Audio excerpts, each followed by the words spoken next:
perfect. Y'all really trying to get some performance anxiety going on today. You got 2 seconds ready. I'm suddenly tilted or something. I don't know what. That's crazy. That's so much pressure now. I've been recording too many podcasts, I think is the problem I'm having. I think this is my third in like 2 days. This is the last episode of this series, so. It's true. For now. I think I want to do books next, maybe. I don't know. I'll think about it. We had been talking about doing the Thrawn trilogy. The Thrawn, yeah. I'd be keen to read Star Wars books that are good, if not as good as Bloodline, because I thought that was great. Well, have you thought, or what are your thoughts on doing like a one-off of like on the Ahsoka series? Yeah, we could do a one shot now that the strike's over. I'd have to rewatch the last couple episodes because that is completely gone from my memory. But I would have to watch the last couple episodes. Yeah, that show was not doing it for me. Yeah. Much as I like Rebels, we'll think about it. Unlike Andor, which I would love to watch again, and I've been trying to talk Va into that because she watched me finish this game, and she was like, because of the thing that you're setting up, she was like asking me like questions and stuff like, what's this and what's this and stuff like that. And I'm like, yes. It's a slippery Dig slope. Deeper. Yeah, ruin yourself like I have. That's how we got David. I was like, maybe you would like Andor because it's like the least Star Wars thing that there is, and it's one of the best. Yeah. That's Just something think to about it. Like originally, all David wanted was to do a quick podcast on Solo, and now look at him. Yeah. It's like, yeah, we're gonna do a quick 2-hour podcast on Solo. Here's my beat sheet. Yeah, 4 years later. Yep. Yeah. 4 years later, I'm correcting your Star Wars facts. What has become of me? Yeah, we just need to get you some glasses that you can push back on your nose and go, actually. Well, actually. I can't believe I wrote a fucking book on Sherlock. Anyway, let's do the thing. How do I start this? Welcome back to Always Bigger Fish's coverage of Jedi Fallen Order. This is our finale episode. We are talking about Chapter 5, Part 3 and 4, which is Return to Dathomir, and then The Vault on Bogano, and then we're talking about the conclusion, Chapter 6, which is the Great Big Fortress and the Duel to Come.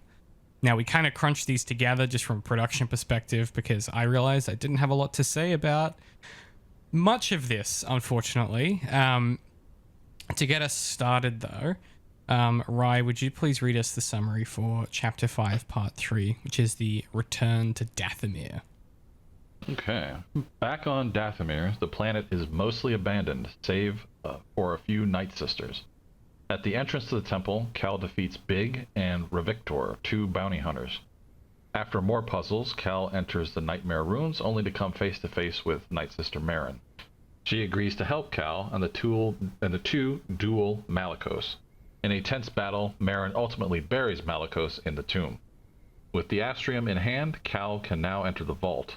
Marin joins the crew, seeking a greater purpose, and the crew sets their sights on Bogano and the vault. That is the first section of what happened. It's a weird thing to come back to the planet and just like have it basically be kind of empty, which I thought was like an interesting choice, especially compared to the first time where it's just like tons of wildlife and everything's trying to murder you and stuff like that. Sort of eerie, just working your way through and kind of like I think from a tone setting perspective, that's kind of cool. Well, you already murdered everything, so yeah, you did fully kill all the guys, I think is the sitch. Or you were like me and you just ran past them. I can't believe. So for you, it was empty as well. I don't remember it being empty, but I think because to get where you need to go when you get there this time, it's a much more direct route. So you're not like winding through all kinds of different stuff. But this, like, the wildlife is still there, if I remember right. Maybe you weren't winding around. That's my least favorite part of the game. Oh, God. Hey, did you Like, get yeah, lost it's a direct again? route. Yeah, maybe for you.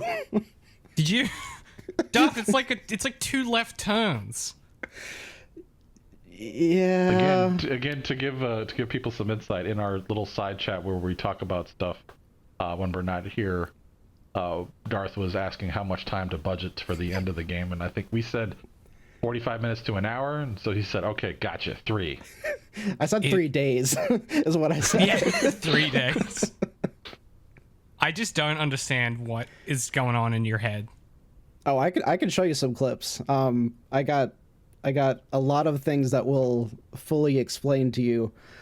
Like, I've figured out that the force pull and force push animation are actually the same, but in reverse. So you could go whoop, and I just sat there and did that for like 5 minutes straight because it was funny to me.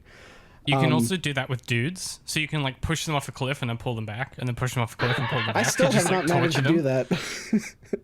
It's very funny. It takes a bit of practice, but it's extremely good when it works. And they just like screaming the whole time, just torturing some with your poor food, stormtrooper. man. That's Look, it's a. Here's the problem with this section: is the interesting stuff is honestly the stuff with Merrin and then the boss fight, right?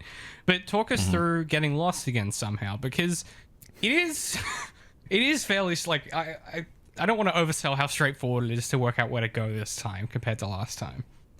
Like, where did you run into issues? The first bit was just getting to the place where you were supposed to be going.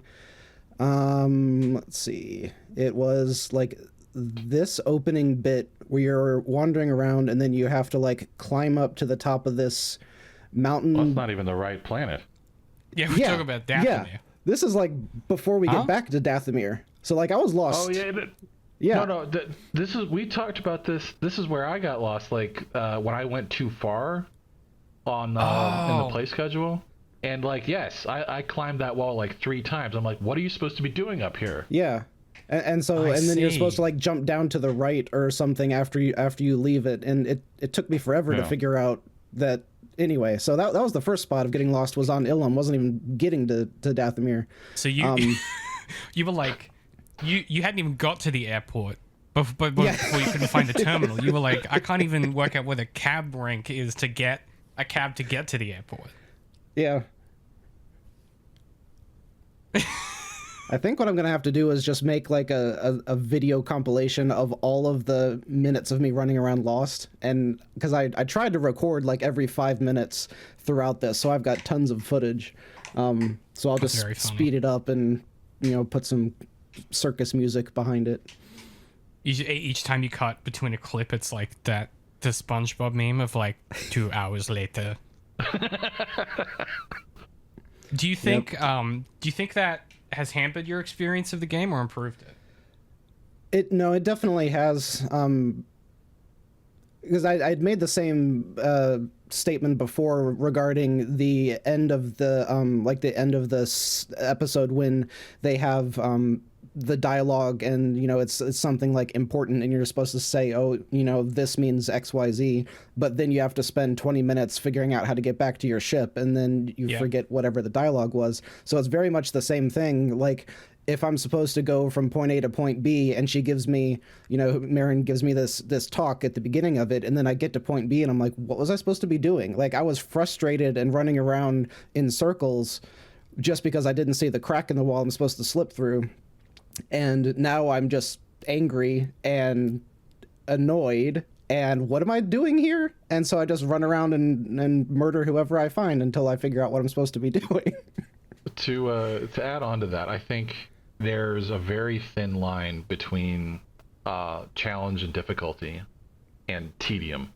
And I think there were a couple different spots where like I just got stuck and I was just getting pissed off, and it's like, either it was because I had no idea what I was supposed to be doing or where I was going, or I did know what I was supposed to, well, actually, no, I think I did know what I was supposed to be doing. I just didn't know how to do what I was supposed to be doing. Right. And I think it was the way that we played this. Like, I think like I forgot, like, when you pick up like a cable, like, how do you drop it? Like that, I actually had to on Elam when you're trying to shift the light thing. the crystal, and Oh my I God, couldn't that figure fucking out. Like, puzzle. I knew I needed to drop this one particular thing, but I couldn't figure out, like, what do I do, or what's the key to hit to drop the thing. So I actually had to. I was like, screw it, and I went back and I reloaded from an earlier checkpoint just to go back and do it again, and then I figured it out. But have y'all ever played the We Were Here games? Yes, I did. I played the so. first one when it first came out, I think. There's like 5 of them now, and they're all excellent. But like, there's a couple levels in there where you run into that, or at least I run into that sort of brick wall of, I don't know, I just don't understand what I'm supposed to be doing here, and then it just becomes boring, or you know what I mean? Yeah, tedious is exactly the right word that you used earlier. I think it's a big challenge that comes with, I mean, like, so what's kind of interesting about this game is it's chasing, I've said this before, it's obviously chasing Dark Souls and things like that, but it's also chasing Metroidvania style level design where you come to an area, like say Dathomir, right? So you come to an area, it's like, I don't have the power to get there yet, or the tool to get there yet, so I'll come back later. But unlike a Metroidvania 2D game, where it's really easy to choreograph that, one of the biggest challenges this game has is, because it's Star Wars, there's only so much they can kind of do from a choreographing the world perspective before it starts to feel really like unrealistic, or like it feels like a video game. And I think part of what becomes really difficult is, like you said, like the way that we're playing this is generally pretty linear. Like, I'm saying, okay, next time, go to this planet next, do this thing next. Like, we're following the story directly. You can imagine how playing this like freehand, so not really having a sense of direction, that question of like, where do I go next, what do I do, is only exacerbated by the fact the game doesn't have like a good, the only way to know where to go and what to do next is to go back to the map room on the ship, right? That's like the only way to really know the next path. And so I think in a lot of ways it suffers because there isn't, like, I don't know, it feels like there should be a button to be like, hey BD, just remind me what we're doing here, or like, you know what I mean, like someone on the radio or someone with you to kind of keep the conversation going, to remind you of what it is that you're doing. And I said last time that like the second game does this, where it basically every level it puts a person with you. And so that person is constantly talking to you and giving you advice of where to go and what to do, and reminding you of the context of why you're there. And it just, like, I don't have that frustration because I've played this game like, 5 or 6 times. But I'm curious if, because one of the ideas of this section in particular is you kind of make your way back to Dathomir from where you got your lightsaber. It's a pretty direct path. You have a boss fight with 2 guys that's kind of challenging, and then you have a boss fight with Malicos that's really challenging. And the idea is that it's sort of a reward for having navigated all these levels to get to this moment, to have such a direct sequence of combat. And if you're not enjoying the combat and you haven't found it a direct path, I could imagine that is just like this doesn't hit as like a cool kind of penultimate climax. It's just like frustration on top of frustration. Is that kind of the experience that y'all had? Depending on how badly I was lost for how long, yes. There were multiple times that like I would finally get to the boss, and it was like I wasn't in the moment. I wasn't happy. I wasn't enjoying the story. There was none of that. It was just like I am frustrated so that I'm not enjoying this anymore. Because I feel so stupid, because I was like, you didn't climb the tree. You were supposed to do, it was so simple and you missed it every single time you ran past it, so then you're frustrated at yourself and you don't enjoy the rest of that level. But then the other times where I like just magically find the right direction and I go the right way and I get where I'm supposed to be and I find the boss, then I'm like, I'm in it, I'm enjoying it, and it's lovely. So I don't really know if I could blame the game versus just blaming myself, or if they just, maybe they made a few of the levels designed in such a way that it is overly difficult to find where you're supposed to be going. This is the first one of these you've played, right? Like, you haven't played like a Dark Souls or anything like that. No, most of aside from, actually, Destiny is my biggest like campaign gaming experience, because mostly it's been Halo or COD, like multiplayer stuff. So in Destiny, most of the time you could just pull up your ghost and it'll like pinpoint where you're supposed to go, unless you're doing like a raid or something that's on a harder difficulty. And that's much more what this felt like, where everything is raid mode and there's no indicator of where you're supposed to go. So yeah, I'm very unfamiliar with that, because I never did a whole lot of the raids. Gotcha. Yeah, interesting. I suppose then, I mean, the initial, the two bounty hunters aren't really anything to write home about. Other than this, I completely forgot that they were there. Yeah, it's silly. I read that. I'm like, oh yeah, that did happen. It's a silly moment that's just kind of fun. But I mean, the real meat and potatoes here is, so you run back into Marin, who's the Night Sister that you kind of, that sort of thought you were responsible for all of this last time as you kind of fled the planet. And she kind of has come around and she's like, hey, maybe you're not so bad and we should take out Malicos together. And she kind of helps you out. She does some spells and stuff, but ultimately you have to sort of figure out a way to defeat Malicos, which on the hardest difficulty, this boss fight is grueling. But it is just, you have to get really, really, really good at parrying, basically, for this to be anything on that difficulty. I'm curious, how do you guys feel about Malicos? I mean, he's straight up just like an evil Sith guy now. He's sort of fully tilted to the dark side. He's got the sick red lightsaber. He has the tattoos and shit. He's a cool looking villain, even if he doesn't really believe anything. Yeah, that last sentence is what I was about to say, is how I'm kind of tired of these type of characters, in that they don't have anything more in depth than join me and we'll be stronger together and then we could do something. And I don't really have a plan, because I'm kind of crazy and I'm living out here in the wilderness. But you should totally join me because we'll be better. And it's like there was no concrete thing. Like if he had said, yes, I will help you rebuild the Jedi Order and I will teach you how to do that using the dark side because it's more powerful, or something, whatever. Give him actually something that Cal would want to have him even think about joining, because as it stands right now, there's nothing for the audience even to think Cal would entertain this for a second. I suppose in comparison to maybe the way that Marin is positioned, where like she is as much a victim of circumstance as he is in some ways, like in the same way that Cal is. And it hang on, there's someone at my door.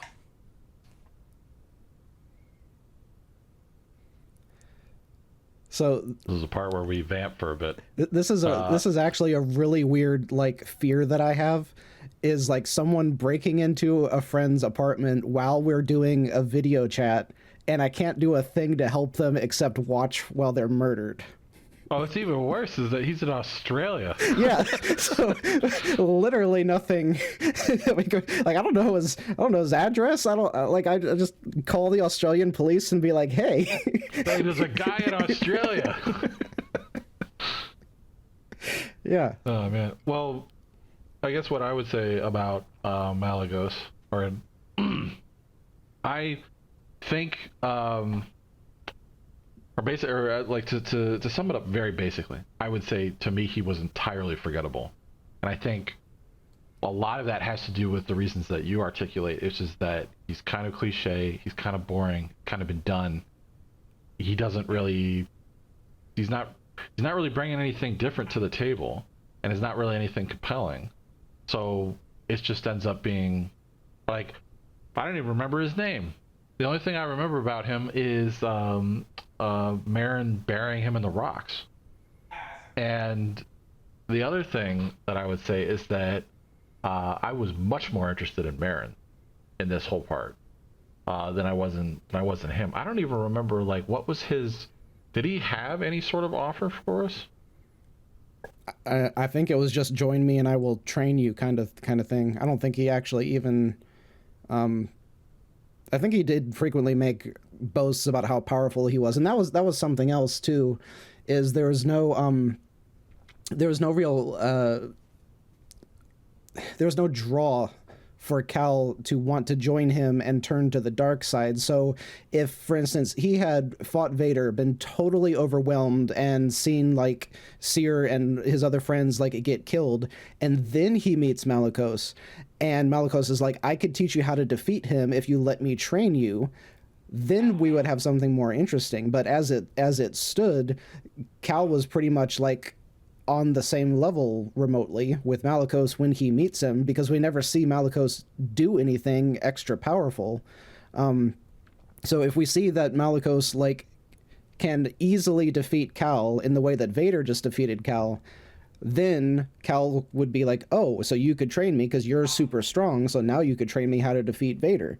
So if they had done something like that, then yeah, this may have shifted the order around. Yeah. Well, you bring up something that I've been thinking about, like the times when a character gets like a quote unquote good character, or somebody on Team Good gets a compelling offer from somebody on Team Bad, and it's there's two instances that I want to talk about that I'll bring up here as point of comparison. Like when Kylo is making his pitch to Rey in The Last Jedi, like I'm in there, I remember watching this in the theater, and I'm thinking to myself, like if she accepted that, I would buy into it totally. Like for that character, or I mean, where I say for that character, her background, everything about her, the offer that he makes her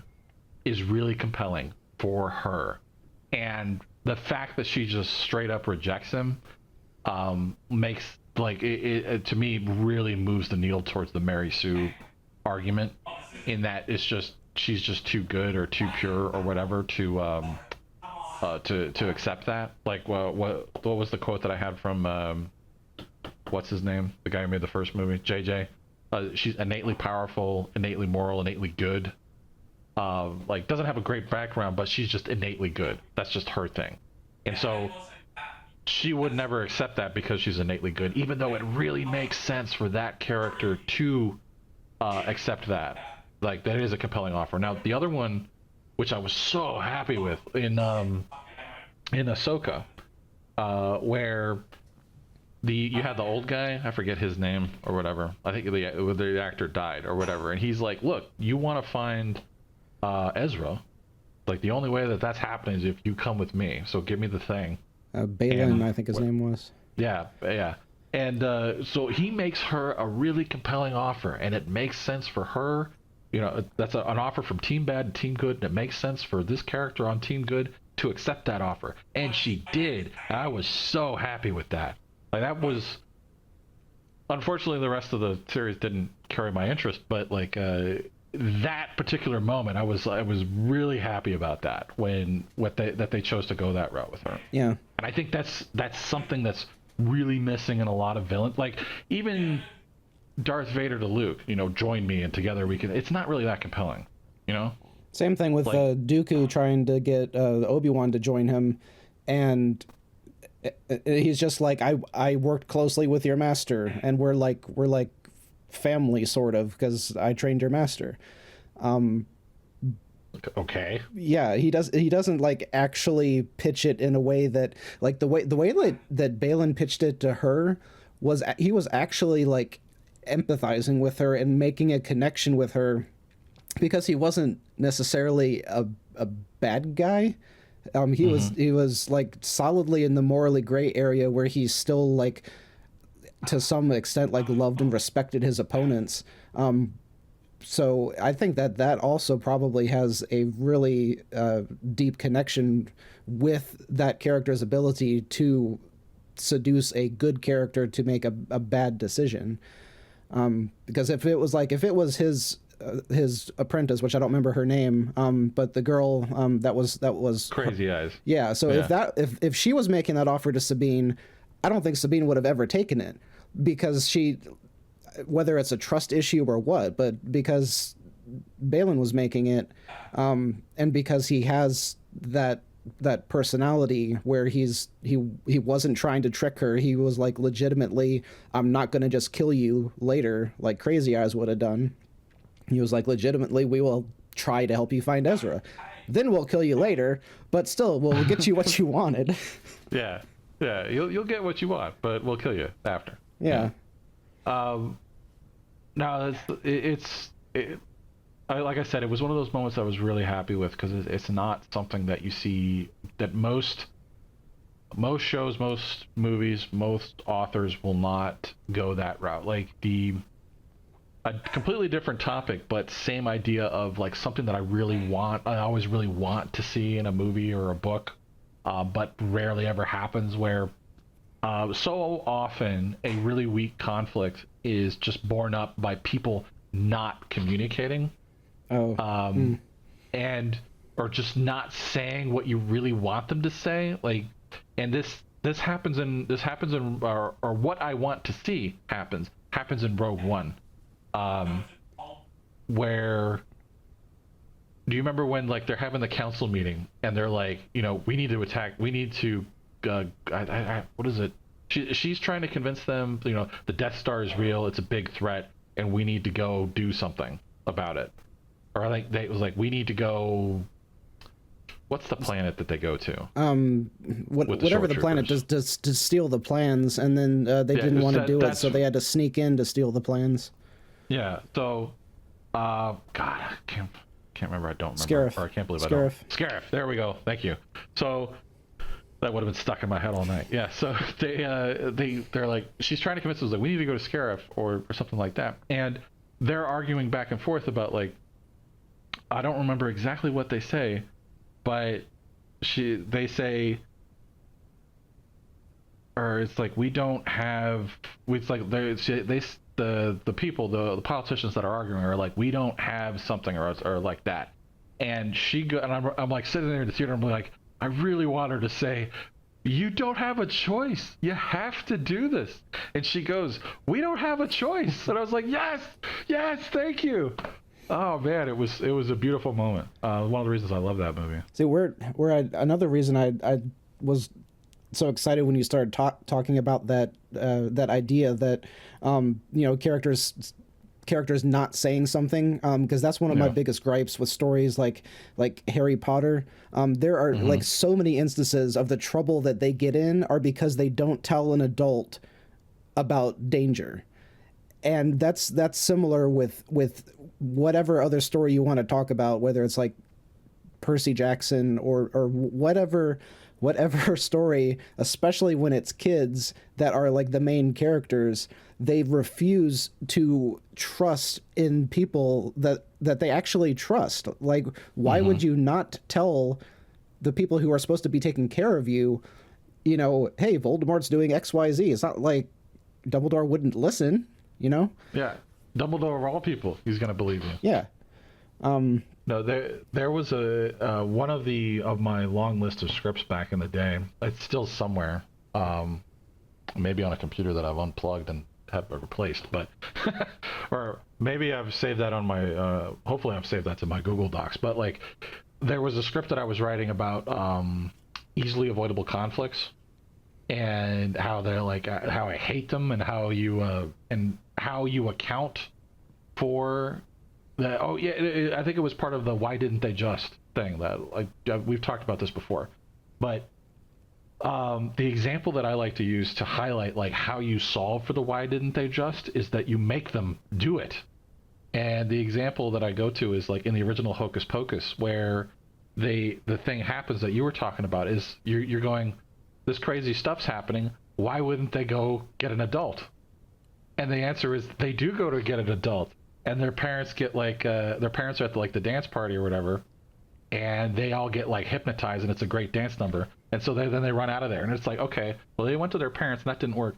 Would they go to the police, or wouldn't they go to the police? And they do, and they go to a motorcycle cop. The motorcycle cop is like, buzz off, kids, or whatever, and so they run away, and then this chick walks out in like a sexy nurse costume, and it's like he's not even a cop. It's just a costume for Halloween. But you've accounted for the why didn't they just problem by like making them do it and then those options not working. All right, so we're probably gonna have to like do some sort of a cut here to bring you back in because we've been way off topic here. I'm really glad you're not. I'm really glad you're not murdered. That was a. Yeah. Was that a concern?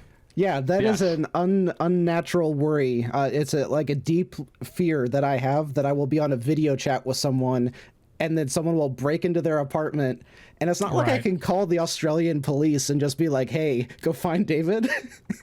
Yeah, your options for recourse are basically like somehow get in touch with Pat. That's kind of it. Like, yeah. No, I'm fine. No one killed me, so I'm good. It's just a complicated exchange. Anyway, it's fine. All right, I don't want to get into it. That's a good lead back in. So what you missed is to tie into what we were talking before we got way off topic. I don't know. That might be a whole separate video that we can cut in here at some point. But like, what the main thing that we were talking about as it relates to Jedi Fallen Order was the offer that Marin has is just not that compelling. Malicos. And Malicos. That was I mixed up the names. You're right. That's what I said when you were what I said when you were here. The other thing I said was my description of this guy is forgettable. I don't even remember his name. Yeah. I don't remember. I was like, did he even make an offer that was like compelling at all? Because all I remember him is that he gets like crushed in the rocks, and that's it. Like he was not that interesting of a bad guy to me. My suspicion is, and this is a thing that you sometimes will see, right? Is my suspicion here is this exists more as a primer for the Triller boss fight than anything else, which is like, hey, just like try and get your eye in on dueling a guy with a lightsaber again, because you're gonna have to do it, but harder, pretty soon. And instead of sort of finding interesting ways to write that, like you said, it just kind of feels like he's here because he has to be, and then it's done, right? Which I think it's also just like a makes, missed opportunity. It also makes no sense now that you've kind of mentioned that, because Cal already defeated her once in the last level, and so we could assume at this point that he is like a step ahead of her in training, yet the next fight, and then he fights Malicos, so now he's a step further because he has experience fighting someone who's theoretically as powerful or maybe more powerful than Trilla, and then you get to Trilla and she's suddenly stronger than she was last time. You could make a dark side argument making her more powerful, but yeah, the pacing's just off is I think what it comes down to. And I don't think the pacing's helped anything by the struggles you guys had with the actual literal pacing of like the levels. And this is where like video games in particular, and this is something that I said I didn't want to talk about in too much detail, because I mean it's sort of it's kind of passé as far as like media crit and video games, but certainly like if we think about ludology as the way that interacting with the thing is indelible to video games specifically, right? The fact that you have to push the buttons to fight Malicos changes your perception of Malicos versus like watching, say, Ahsoka and watching Sabine fight someone else with a lightsaber. The fact that you have to do it completely changes the context under which you process the information that's in front of you. If you absolutely ace Malicos with no difficulty, it is going to change your perception of the thing in the story that moment is trying to do, right? If for you this fight with Malicos is an absolute breeze, and then you come across Trilla next and she fucking kicks your ass, it's like, what does that mean? Because in theory, Malicos and her are sort of similar power levels, if you want to think about it like that. And it could just simply be because one of them fights in a way that you find easy to beat, and one of them fights in a way you find harder to beat, right? It could be as simple as one of them requires you to do a parry, and one of them requires you to do a dodge, and you might be just more mechanically inclined or more physically able to do one versus the other. And so that's the difficulty, I think, with this game in particular, is your options for dealing with these situations. Like, there isn't a lot of lateral like options in these fights. You can force, push, pull, throw your lightsaber, parry, dodge, and hit. It's kind of it, right? Most of the force powers don't work on them either. Right. That's the other thing they start to do is it kind of just interrupts them, basically. Yeah, you do a little bit of posture damage, basically. That's kind of it. Oh, I don't remember if this ever came up previously, but one of the things that I absolutely love about Dathomir is when you force push the Knight brothers, instead of like getting knocked back, they do like a backflip, like superhero landing. Yeah. I love that. I mean, Yeah, well, I hated it, but I love it at the same time. You Because that's my go-to move, just blasting people off of cliffs. Yeah. You get to do that in the next game. You get yourself a little backflip. So I have backing up. I have a question that we may need to do like an entire different, episode about, and that's to do with the crystals and rebuilding your lightsaber, because the way that they presented it, I really wanted to argue with, because it used to be that yes, there was this thing where the crystals were like, they were part of the Force in some fashion, but now it's like literally Excalibur calling you, and you have to get the crystal that calls to you, and you can't take any other crystal, and no other crystal will work for you. And his crystal broke, but it's okay, even though it wasn't okay at first because it was broken and unusable, but then it was okay and he could use both halves of it. But any other person could pick up his lightsaber and use it, so it doesn't have to be the crystal that called to you, and you don't even have to be a Force wielder in order to use a lightsaber, so why does it matter that the thing calls to you? It's a Disney. An answer for you. Okay, I want to hear yours, because I have an answer that pertains to, it's made to video games in the early 2000s, and then what Disney did to change the continuity. But you go, Ryan. Curious what you... Well, so the first thing I would say was that was a major plot point of the Clone Wars, with the younglings. Yeah, they go to the cave. I'm pretty sure that's the first time we see the cave on Elam. Yes. The youngling episodes where they have to go in there to get their to get their kyber crystal. Yeah. And I feel like that's just a rite of passage, like they could give him a lightsaber or whatever, but like I think the fact that it's like your lightsaber like makes it something more special. For this particular thing, I think I would say that he has to go find quote unquote the right crystal on Elam, because where else is he going to get one? Yeah, but it wasn't that either. It was like literally only that particular one had a bond with him. So it's like Lucas originally wrote this all to be, yes, it was a wizard magic thing, but the laser sword was just a piece of technology. And it has transformed from just a piece of technology that the crystal was just the focusing part for the laser. Like that's all it originally was. When whatever nerd figured out the design for the inside of the lightsaber. But now it has to have that mystical magic connection in order to work. They've transformed it from a sci-fi weapon to a fantasy magic weapon. They've recontextualized how the lightsaber functions, and I don't know at what point. I was gonna say there's also the additional layer of, and I believe this is again from the Clone Wars, that the way that a lightsaber is like you have to be a Jedi to assemble or a Sith to assemble a lightsaber, because the only way to actually do it is with the Force. Like you can't mechanically, like you can't get out your welder, walk up to like a desk in the middle of nowhere the way Cal does, and then that makes sense, because he and I think he uses the Force right here at the end. Exactly, yeah, because I was thinking this during this scene. I was like, is he going to walk up to the desk and just fix this? Because that's not how it works. Like, you have to use the Force. And then he did. And I was like, okay, that's continuity-wise, that follows now. As a side note, who wants to take bets on what color I chose? The dumbest one. Is that like a bright pink? You are so spot on. Yeah. I was like, what's the stupidest color you could pick? Let's see. Does he ignite it? God, I'm good. Either I'm really good or you're predictable, Darth. I think both are true. Both can be true.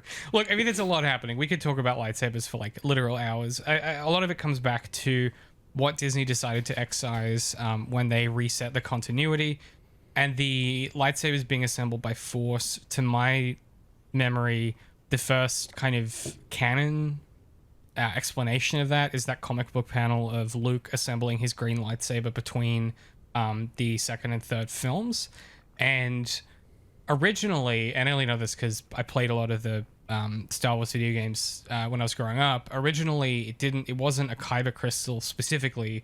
Kyber crystals were a type of crystal you could use as a focusing crystal in a lightsaber. You could use tons of other materials like a crate dragon pearl or all these other different materials as focusing crystals, and the kyber crystals were just what the Jedi preferred because they happened to have a mine that was nearby, which was where they had a temple, which was Ilum.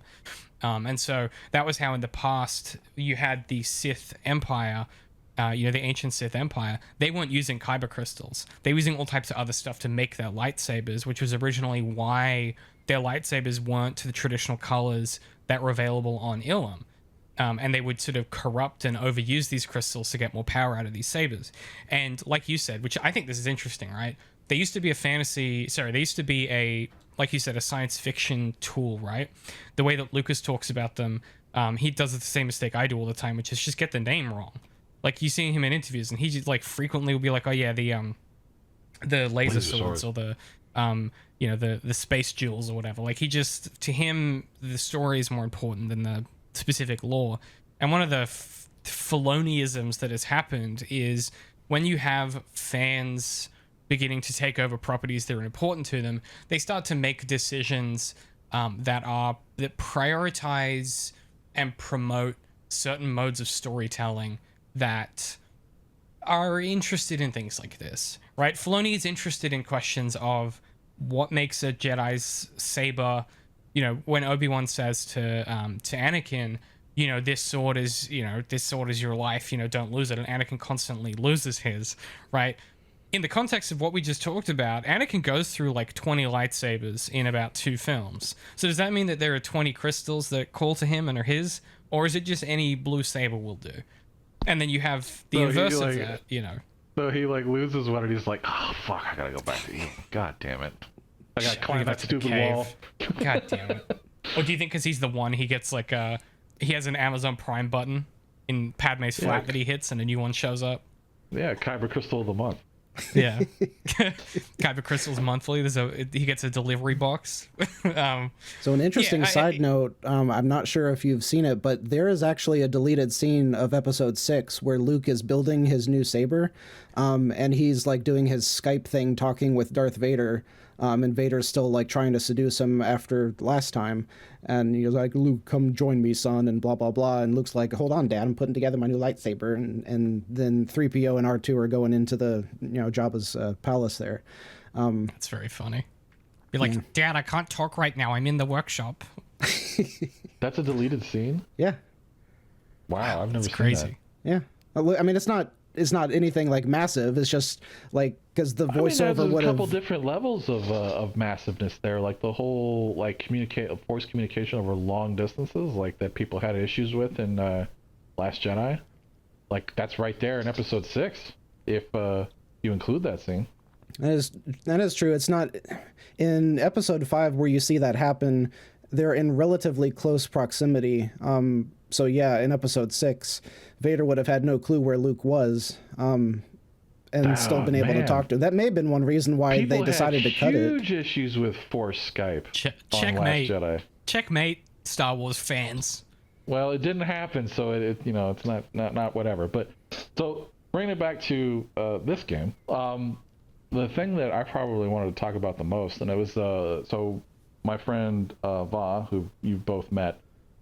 She watched me play all of this part, and I played through 2 sections of what we were supposed to do because like this part actually like I blew through it actually pretty quickly, and I missed the stopping point that David had assigned, so I played through like the whole rest of the game. And so she was watching me play all of this, and she was very interested in the character Marin. Mm-hmm. There's a different Star Wars project that David is setting up that she may be involved in. And her original idea of a character for that was, I will say, not that interesting. I could say that because she'll never hear this. But but like so when she's watching Marin interact with Cal, she's going like, all right, well, what is this Night Sister business? and I explained that to her and everything, and I think that's what she wants to be, some Cool. sort of variation of that. And I was like, well, here's a Wikipedia page, get to it.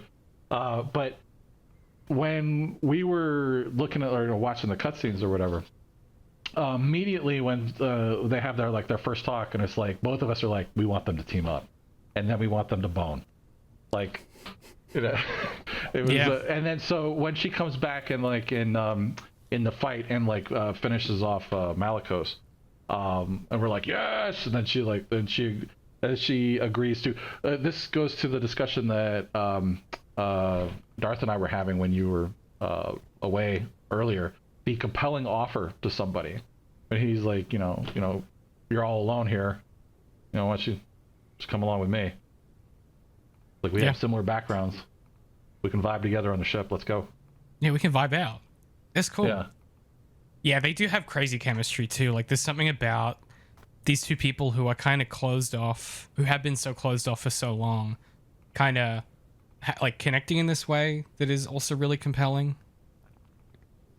Yeah, she's a great character, and yeah, it does rule when she comes in and she fucking owns him. So their interactions and their chemistry throughout this and the rest of the game is, aside from something that we'll get to later on in this discussion today, there was that was the big thing that we latched onto as being the most interesting part of like this whole section. Yeah, not which Malicos, is but like them, which is unfortunate for. Yeah. Because you could imagine how much more interesting this would be if Malicos was interesting. Yeah. And dynamic. Or if Marin had more to do in the story. Yeah. Yeah, if they had recruited him to go and help fight Vader, which was my biggest gripe with her, was that she went to help and then literally did nothing aside from making the ship invisible. Like, she could teleport, and she didn't teleport down to help him fight Vader, which was what she was there to...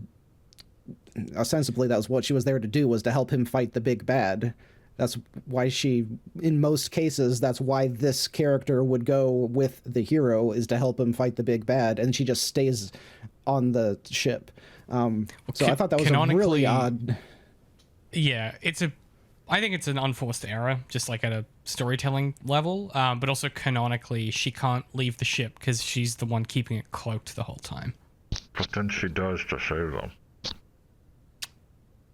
No, Seer goes down to save him. No. What game did you play, right? Well, we're not there. We're not there yet. We're not there. What are you talking about? Okay, look, we're not there yet. Look, I don't know what the fuck you're talking about. We gotta go to Bogano. Let's go to Bogano.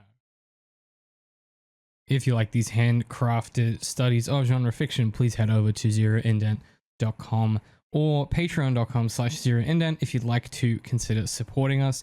Even if you just give us a follow on Patreon, that helps us out. Leave a comment, a like, and if you're in a financial position to do so, you can support us and get access to early content, additional videos, director's commentaries, audio diaries, and all kinds of different things we have coming up. It really makes a difference helping keep independent media crit alive. Once again, that is zeroindent.com or patreon.com/zeroindent if you'd like to support us. Look, yeah, I think Marin's really interesting. Like you said, I think she's underused here.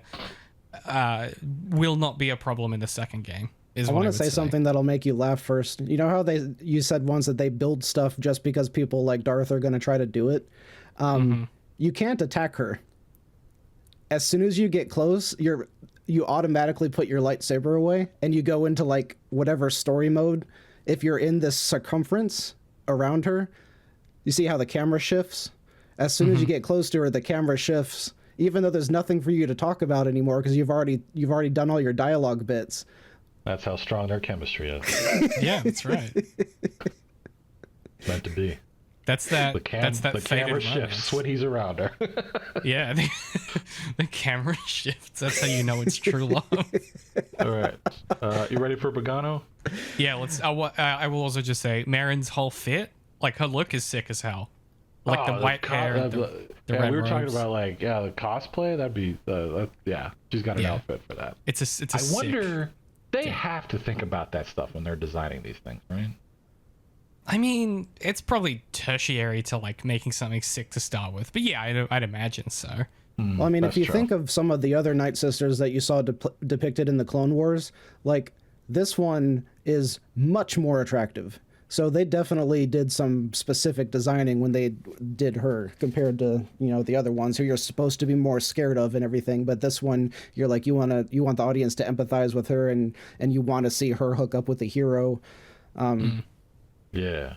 Yeah, and I guess part of that is that she is so young and has not been indoctrinated through this thing that happens to everybody else that kind of makes them into what they become. And so there is some kind of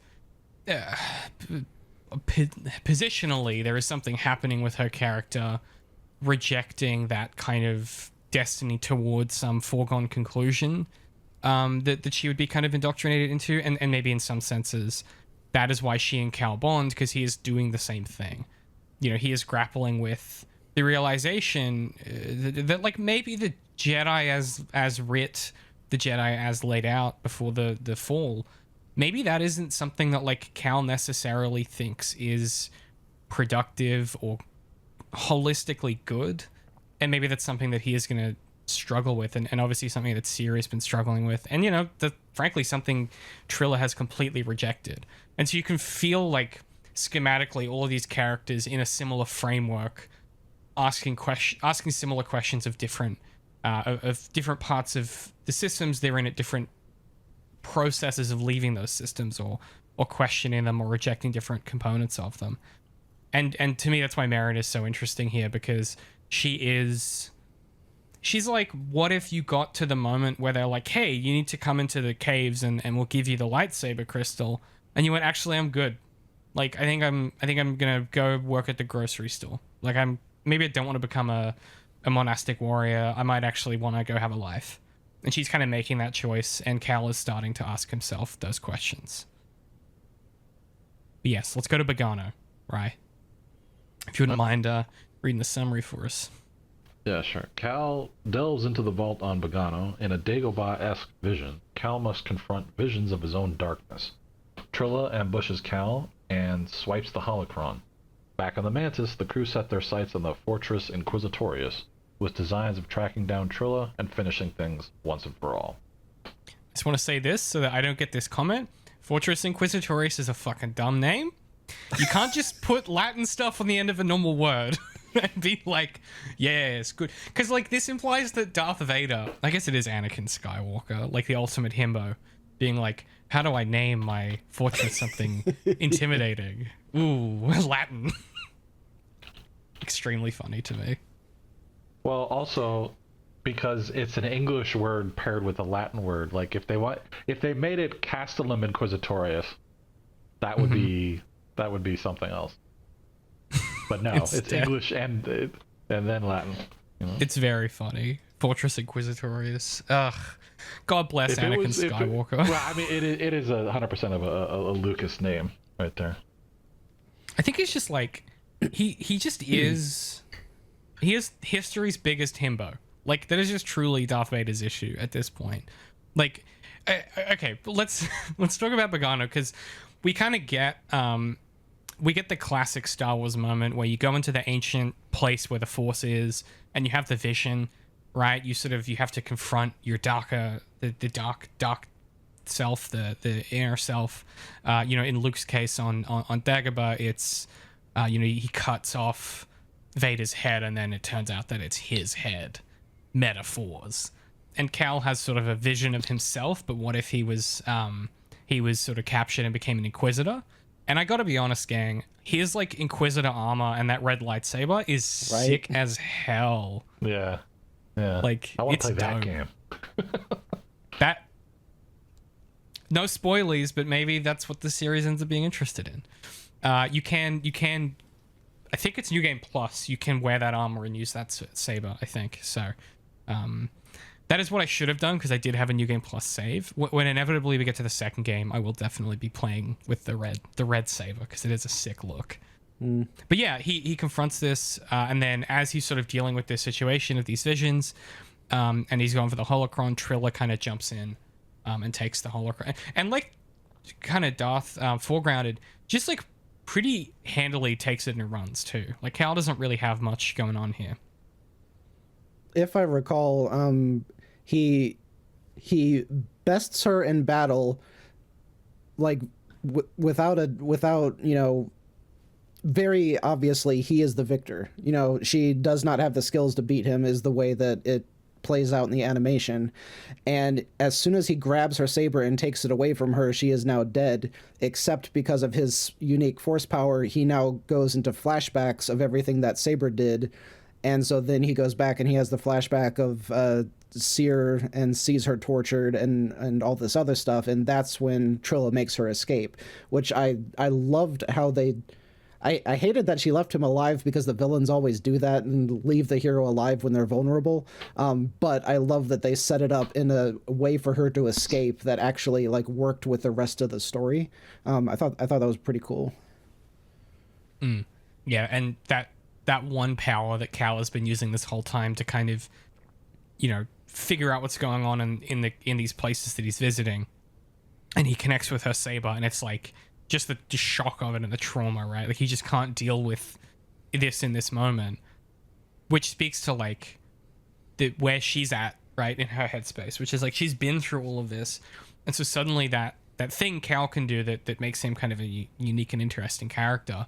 And perhaps the thing that you often talk about with Luke as well is like he has this ability to like empathize with these like people that have done truly horrible things, and in this moment, perhaps he sees a path back for her as he's kind of going back to the Mantis and sort of thinking through what's happened, and maybe in some ways this is that moment where he might think to himself, okay, maybe there's a chance for atonement for this person and perhaps redemption. Like if we just get her back on Team Good, we might be able to fix this, if fix is even possible. There's one thing that, like, structurally I really hated, and that was that the audience accepted her appearing there because we know how to get there, but there's no reason her character would have ever known how to get there. So it would have made way more sense for her to have been able to track him to the planet, but she just waits there like and ambushes his ship. So when he's coming back to the ship, that's where she ambushes him and takes away his holocron. Because like her getting down into the secret tree that he needed all of this other stuff to help find. And then there was also like, is this only a Jedi thing? Like, do you have to be pure to get into the secret access thing? And then how did she get in there? So like I had all of those questions running through my head when I'm like, all the stormtroopers are already up above ground waiting for you, so she could have just been there with the stormtroopers and take the holocron from you there. That would have, in my brain, worked a whole lot better. How would she not know? To the beginning part of what you were talking about? So he was led there through all of the recordings that Homeboy had left on the droid, right? Well, yeah, but he needed a thing, he needed a MacGuffin to open the thing, right? Yes, that was the point of being on Dathomir. Yeah, but that was also down inside the vault, and I'm like, how did she ever find the door to know that the vault was there? And then how did she get through the door if you have to be maybe pure to get through the door? Did you have to be pure to get through the door? I don't remember. Like, well, first of all, I should say, like, I don't remember very much about this part at all.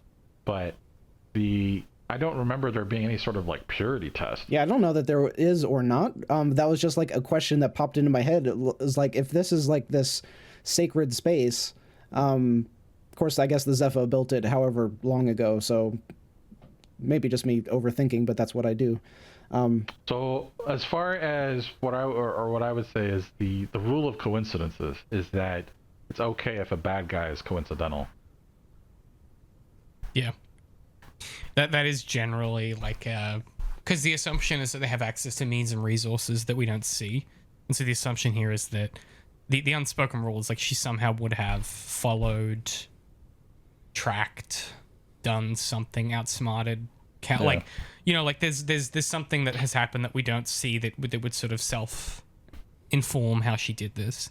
I think it would be more interesting for me if they had ambushed the ship or something. Like, I think there's probably more interesting levers the story could pull on here, but I didn't have that same question in my head, I guess. But I see what you're saying and why that might feel inorganic or kind of strange. But it is also like frankly, like it's a heightened dramatic moment to have her in the temple confront him.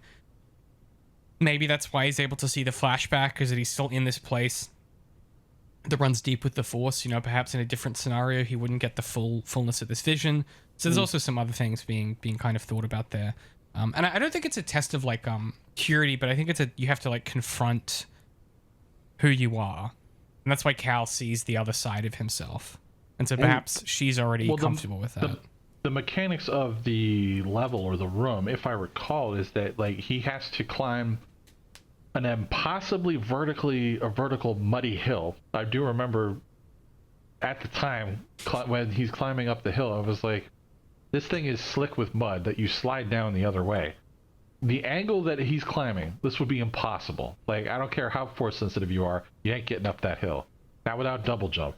But like, you have to, that is probably the purity test. Can you climb the mud hill? And then it's basically you walk through one of those like narrow things, and then you're down in the big room full of water, and then you put the MacGuffin in, and then a door, then the mirror door opens, and then he touches that, and then that's what leads him into the Force vision. So I don't think there was any special thing about the room he was in. It was just he needed the MacGuffin in order to access. That's right. Yeah, you're right. So he touches that's the test that lets him get the holocron.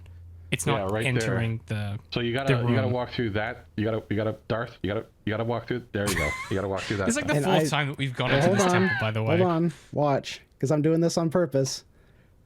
So that right there is another reason why I think I was saying you had to have this special purity knowledge or something, because like literally if you go through the thing from the wrong direction, it doesn't work. You have to go through it from the front. But I'm sure just reading too much into it at this point. No, that's just you would do that. Yeah, only you would be like, the geometry of this. I don't think it's a purity test. I think that's the game devs going, who's gonna go through this from the back? Yeah, and also like if the point of ingress is down and diagonal, if you came at it from the other way, you'd miss it. Yeah. Like that, just physics makes sense there. Yeah, I remember talking about it when I first did this level, and I was like, what are you supposed to do in this room? Because you just go through the other side, and y'all were like, no, you go into a cave. And I'm like, no, you don't. It's unbelievable how much video games are not. Oh man, so like there's a lot of times, have you ever played Portal, Darth? My God, you should if you haven't. But I think I've played like a demo. I've played it at one point, but not extensively. Okay, well, you definitely should. But there's a lot of times in there where you have to sort of remind yourself of what would they logically do. Like, it doesn't make, like, if you're really stuck and you're trying to figure something out, it's like it doesn't make sense for them to set it up where where this really convoluted thing that I'm thinking of is the solution. Yeah. It doesn't make sense that they would set it up that way. So that's probably not it. Yeah. Yeah. There's a I love that you did that, Darth. It's very on brand for you, I feel. Yeah. Yeah. There's not really you mentioned the this is another anecdote about something terrible that happened. Well, this is actually more of a question for David to find out if your boss fights ended up all being this easy or not. What the hell is that? That's one of the side bosses. You just pushed him off? Yeah. That's Revictor. Interesting. That's on Dathomir? That's Bogano. There's multiple. I don't remember fighting him at all. No, you have to go back and there's a side room and stuff. Oh, is that where you have to go through the fans? Yeah. That was one that Darth was stuck on early on, and then I was like, you have to come back. I still don't understand that. I'll look through and find it again, but like the purpose of that room still just confuses the heck out of me. was like you jump up, you All get right. the chest, and then you can examine. Oh wait, there's the room. And then you could examine the little ball Yes. thing. This room, I gave up on this room. I was like, nope, I'm not that interested. I could not figure this room out. I'm not surprised. It's one of those ones that like is mystifying until you figure it out. But so it looks like you're supposed to pull the ball down or something, but you don't do anything. You could adjust all of the fans. You could like force freeze them. You could go down to the bottom and turn off the fans at the bottom. But like no combination of anything causes the ball to drop. The ball is just up there. You can't. You can. I promise you can. Okay. So It involves swinging, is what I would say. experience in this room is very similar to Darth's of trying to figure out how to make it work, and then Va was making fun of me, etc. And then I was like, I don't need to do this.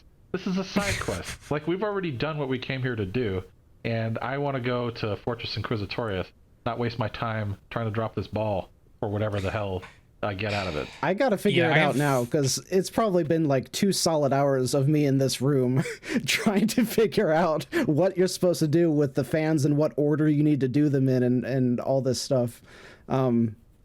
It's not. I will say this. It is something that like I think the first time I did end up Googling it, I was like, I can't figure this out. So. Yeah, but someone forbade us from Googling anything, so Well, I told you after 2 sessions ago you were allowed to Google again because the twist was revealed.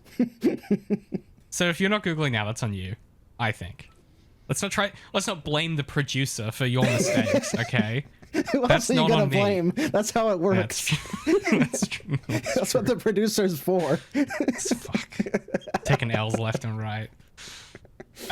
Okay, do you guys want to talk about anything else on Bogano, or should we get to the big time conclusion? I don't think I had anything else on Bogano, no. It was a pretty quick stop. There was a lot of it's a little bit dialogue stuff. starting off the level, but I don't really remember any of it offhand. This is how I tend to talk to people. I don't know about you guys, but... Darth, you're a menace. You're a menace. She's like, what the fuck is wrong with this kid? Yeah, I loved trying to see how far I could get their necks to turn around. But yeah. No sense of I was drama. thinking about something that you said earlier. Don't ever play Mass Effect 1. It would take you 5 years to complete that game. Yeah, 1,000. Frankly, any BioWare game. Because like that game by itself is easily 40 to 60 hours, and yeah, that for you that would be years to get through there. Very good game. Highly recommend it to anybody except for you. Except you, yeah. I mean that, or if you ever play KOTOR, if they ever like finish that remaster, which it seems like they won't. If you ever play KOTOR, just be prepared for like, that's a game that will reward this kind of nonsense. And there are like entire levels on that where it's like, oh, you're on this like Wookiee planet or whatever, and there's like a critical path, and then you can spend up to like maybe 20 hours doing side stuff. And like I guarantee you would just like you would play that game forever. Well, that's gonna be my life now. Yeah, it's just Darth playing all of the the Knights of the Old Republic games. Like, Darth, what are you doing this weekend? Still playing KOTOR. Well, you say you played Destiny. Did you ever look into SWTOR? The MMO Star Wars game. That's the one that's kind of laid out like Age of Empires, right? No, it's made by BioWare. It's Star Wars: The Old Republic.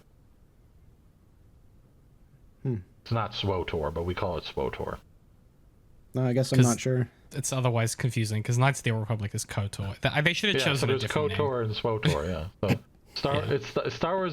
So it's like essentially you can choose to be a Sith character or you can choose to be a Jedi character. So it's when the Sith Empire existed. So you have like the 2 different tracks and everything like that. And it's actually it's free to play. Well, it's not really, but yes. Sort of. And it's sort of, yeah. And they're like, it's the most heavily story-based MMO that I've ever played. A lot of really good stuff in there, but It's yeah, it's anyway. no KOTOR 2, but it's probably like one of the more interesting. Just the volume of stuff there is to go through and how interesting the story stays is pretty cool. Yeah. Man, we should do KOTOR one day. Just to ruin your life. Okay, let's. Could you imagine? Yeah, I've Oh, never that's another played game. it. I've heard all about it. I've never played it. That's another game you can't it's on Google my anything. list. Yeah. And I really It's want to nothing play you all the can't- Bioshocks, actually. I just don't know if I'd survive them. Oh my god, you haven't played Bioshock? Oh, you should play Bioshock. I have a list of games that I want to like play on stream with you guys, and like the Bioshock games are up there. That was so. It'd be fun. I think as I've gotten older, like there have been, like when I was younger, I would. I think when I was younger and I didn't have much of a budget, like I would get a game and I would play the shit out of that game. Like the original Medal of Honor, I played that. I could probably log in and probably do that one of those levels with my eyes closed. Even now, I haven't touched that game in like 30 years, but I played so much of that game. And like Bioshock, I think was one of the last games that I actually played the shit out of. That was so good. And the level design in there might be a bit problematic for you, Darth. That's why I thought we might need to play they- it together. they're not linear, but like the first game, oh my god, it's so good. Aside from the boss fight, the final boss fight, it's so good up until then. And I genuinely think the second one's really, really good too. I don't think it gets enough heat for how good it is. I own it. I've never played it. Interesting. That's Obviously, about half of my game library. I was gonna say, that's called being an adult. Is like you just never play anything that you own. Yeah, I mean, and then Infinite is a whole other conversation. I pre-ordered that Harry Potter game, and it was like months before I actually like sat down and played it. I was very sad about that. Yeah. Anyway, we want to go on to chapter 6. Yeah, let's do it. All right, so Cal and BD dive underwater, deeper into the inky blackness. I like that you put that in there, because the approach to Fortress Inquisitorius, as lame as of a name as that is just awesome. It's awesome. Until the Great Fortress comes into view, Cal fights through waves of stormtroopers, commits property damage, and eventually comes to the final meditation point of the game. Do you want to talk about this first before we get to the rest of it? All I'm saying is he does some damage to this here fortress that seems unnecessary to me.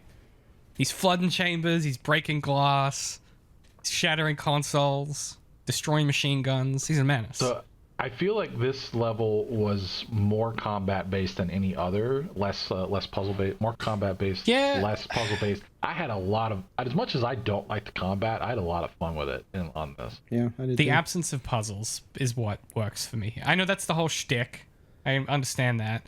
But the absence of puzzles and just like that it's a straight shot, I think for me makes it one of the more interesting levels. And they start to do that in the second game as well. And one of the parts that you left out of your description here prior to when we have the Trilla confrontation is when Seer gets her hallway scene. Only it's we get a horizontal view of her hallway scene. Oh, she has her badass moment. Yeah. Yeah.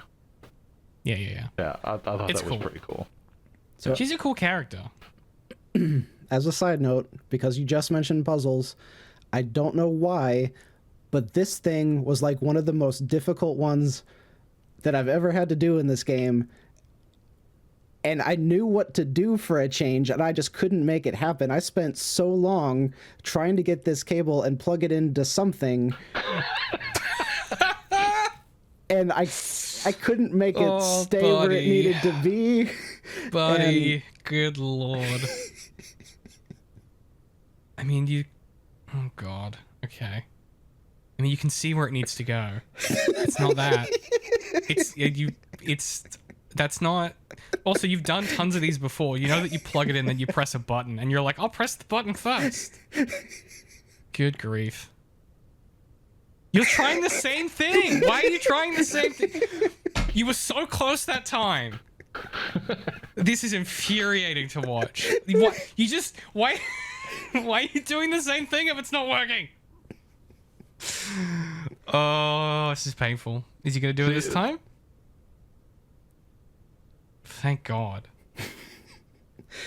The bad thing, this was the second recording. I had already struggled with it in an entire different recording for many minutes. Like that the game teaches you this mechanic like a dozen times. And you just have not learned that lesson. I staunchly refuse to learn this lesson, game. Yeah. Well, see, that's also an instance of where you have to step back and go, they wouldn't design it like this. You know what I mean? Like what I was saying earlier. Yeah. Yeah, that is certainly an instinct you develop over time. I think something that we missed is there not a conversation?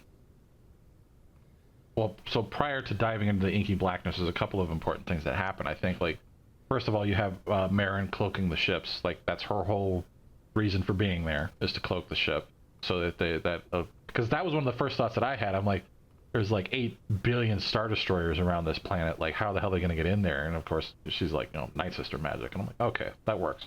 But then, I mean, you can even see it on the star map. But then, is there not a conversation where he's like, Seer, now you got to get back in the game? Because prior to this, like, she's made him do all the heavy lifting because she's cut herself off from the Force. I think that may have been when she knights him at the end of the last game, the last level there. And then it may be there that she says something about, like, I'm going to go with you in this final battle. Mm-hmm. I don't know that she says it here, because it looks like she's already, planning to go with at this point. Yeah, there's some conversation there, I think. Yeah, that sounds right. I'm just looking through the transcript now. I mean, they have that conversation about, like, how they're going to get through the defenses and stuff like that. And then Marin's like, I can help. And she said, I'm trying to find the exact line of dialogue. Cal's like, let's go. And Sierra's already making preparations. And Sia says, once we're inside, I'll engage at defense level. And then sabotage the sentence so the Mantis can extract us. You find the holocron. I don't know if they ever have a conversation where he's like, hey, you need to get back in the game. I'm betting it was here. I'm betting it was here in this the end of this scene, because she walks away with such purpose.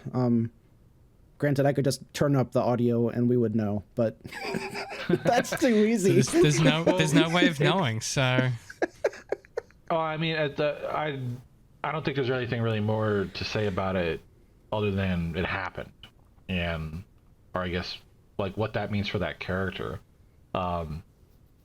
It's also a really interesting thing I was waiting for us to talk about, because it looks like her mindset was, I'm going back into this, but I'm not going as a Jedi. I'm going to use that anger, which I thought was a really interesting choice. Was that? I don't think that was her point, though, because like her whole thing was that she cut herself off from the Force because she went to the dark side, and she didn't want, she's in, Dark Side Users Anonymous or something. Like she doesn't want to go back in there again. Yeah, but there were some bits of dialogue when they were going in, and maybe they were just having her come across as intense, but it came across as angry to me, and like the dialogue made it seem like she was saying, don't worry about me, I can take this. And it's like I said, it felt to me like they were setting it up like she was just going to be using the dark side because she needed it.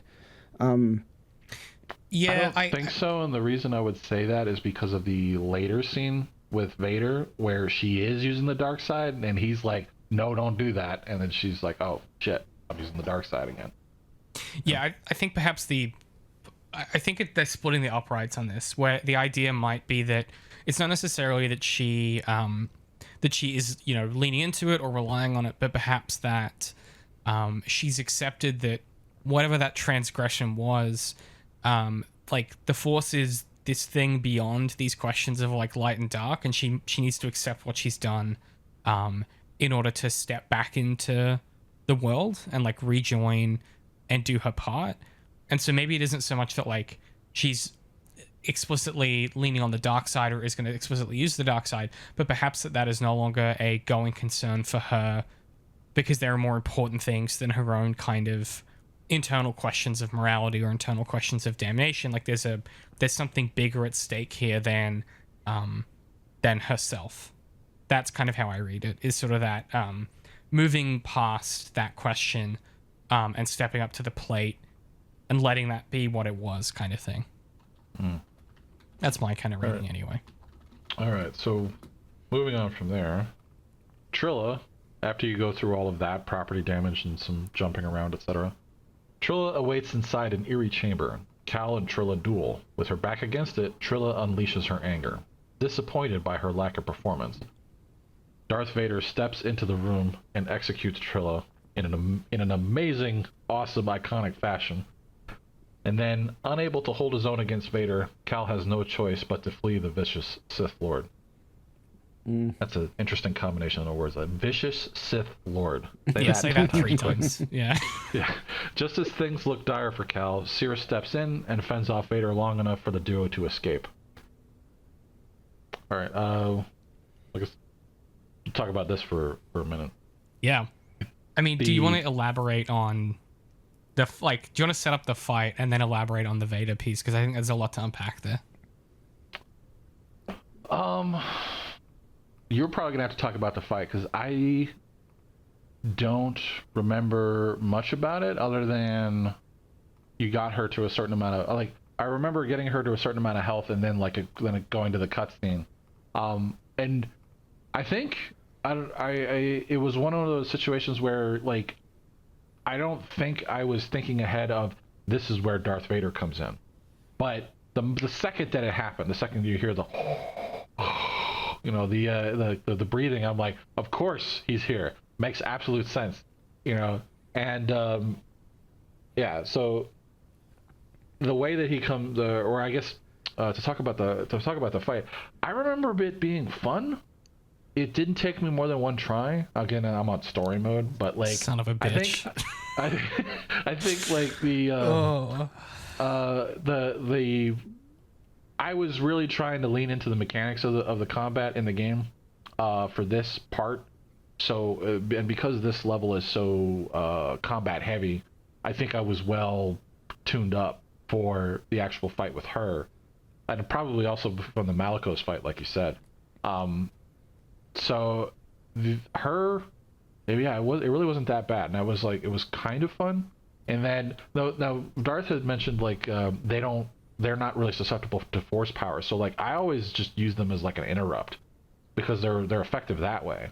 Yeah, they charge up one of their red or their blurry attacks and you just hit them with jump and they're just ugh, Interesting. Darth, what about you? How did this fight treat you? No, I had pretty much the same experience where I've been trying to actually learn the mechanics and use them, and Malicos was the first real attempt at that, and then so fighting Trilla after that felt a lot more natural. I adored the way they did the cinematic, and you just see this look of terror on Trilla's face as Vader approaches because she just knows that she's dead. When he sort of has her frozen, right? He's sort of holding her in place, kind of thing, is the implication. Is it? I think so. I thought she was frozen in fear. I didn't get him holding her, but there's a right before he comes in, because Cal has her defeated at this point, and he's kind of making I think he's making a pitch about you can come back from. Cere says that she needs to be the one to do it, whether that means just outright kill her or what, but Cere is the one talking to her. But they really nailed it's an impressive moment in technology that the absolute fear on her face when you hear Darth Vader come in is they did that so well, because I think she's in the middle of saying something and then you hear him coming. And she doesn't say anything else after that except for avenge us. Yeah, I have let me read you the little transcript here because I think they capture this moment incredibly. Shout outs to this transcript as well. It's incredibly good. It's, Fallen Order, the incomplete official novelization. It's just a transcript, but it's great. So Cere goes, "I failed you. I'm so very sorry." Trilla struggles to her feet. "Trilla, I've carried so much hate for you. Smoke begins to rise from the torture area behind her. There is a loud thump as something lands. A moment of silence that stretches an eternity, and then a heavy, mechanical breath. The sound of steps. A dark shadow emerges from the smoke. An armored man clad in black. Trilla shivers with fear. Cal, that doesn't look good. Seer, it isn't. It's him. The dark shadow jumps down into the platform behind Trilla. Seer and Cal ignite their lightsabers. Darth Vader, you have failed me, Inquisitor. Trilla, avenge us. He strikes her down, and then they fly. But I like how simple this setup is.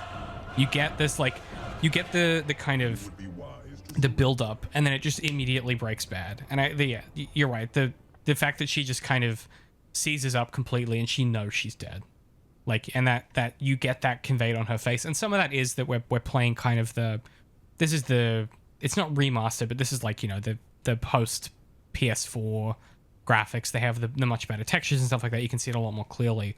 But it is the acting is sensational here, and the way that they've been able to translate that is incredible. Yeah. The one thing that really I did not like about this fight was how Seer was handled when she just jumps at Vader and he just whoop, and she goes over the edge. Which on one hand, I love that from his perspective, because that's just wicked cool for him to so easily just throw her aside like that. But it also just degrades her competentness so much, which actually kind of takes me back to this room and this fight, which I also wish they would have done differently, because she misses the first 5 shots so badly. They don't even go in, they hit the roof. She is shown to be such a utterly bad fighter here. The throw-in lightsaber it makes one guy fall over. She throws her weapon away and runs directly at 2 of them. Everything about this fight, if I'm analyzing it, I'm I don't think she's a good fighter. Not shooting stuff on the ceiling? There's nothing up there that I could see. I sat there and looked at this. I'm what would she actually be shooting? What did she throw the saber at? It made the guy dodge, and then she didn't have a weapon against the 2 guys who were flailing at her. She had the gun. She kills a 4th guy off screen with that lightsaber throw. Does she? You hear it connect with a dude, yeah. So I see your point though. But there were multiple things, and then you get to the Vader part, and he instantly defeats her, and I'm these 2 things together now have degraded my opinion of this character. Versus all of the scenes with his master were choreographed extremely well, and show just a different level of competency, which, she's supposed to be retired for however many years. She's been out of the game for a decade. Well, so my response to that would be, first of all, don't get caught up in the minutia of where she's shooting in there, because that's not what you're supposed to be looking at. Kind of when people dissect the throne room scene, they're not looking at the right stuff. But are you familiar with the trope of Worf getting his ass beat in Star Trek? Not trope, but meme or whatever? I am.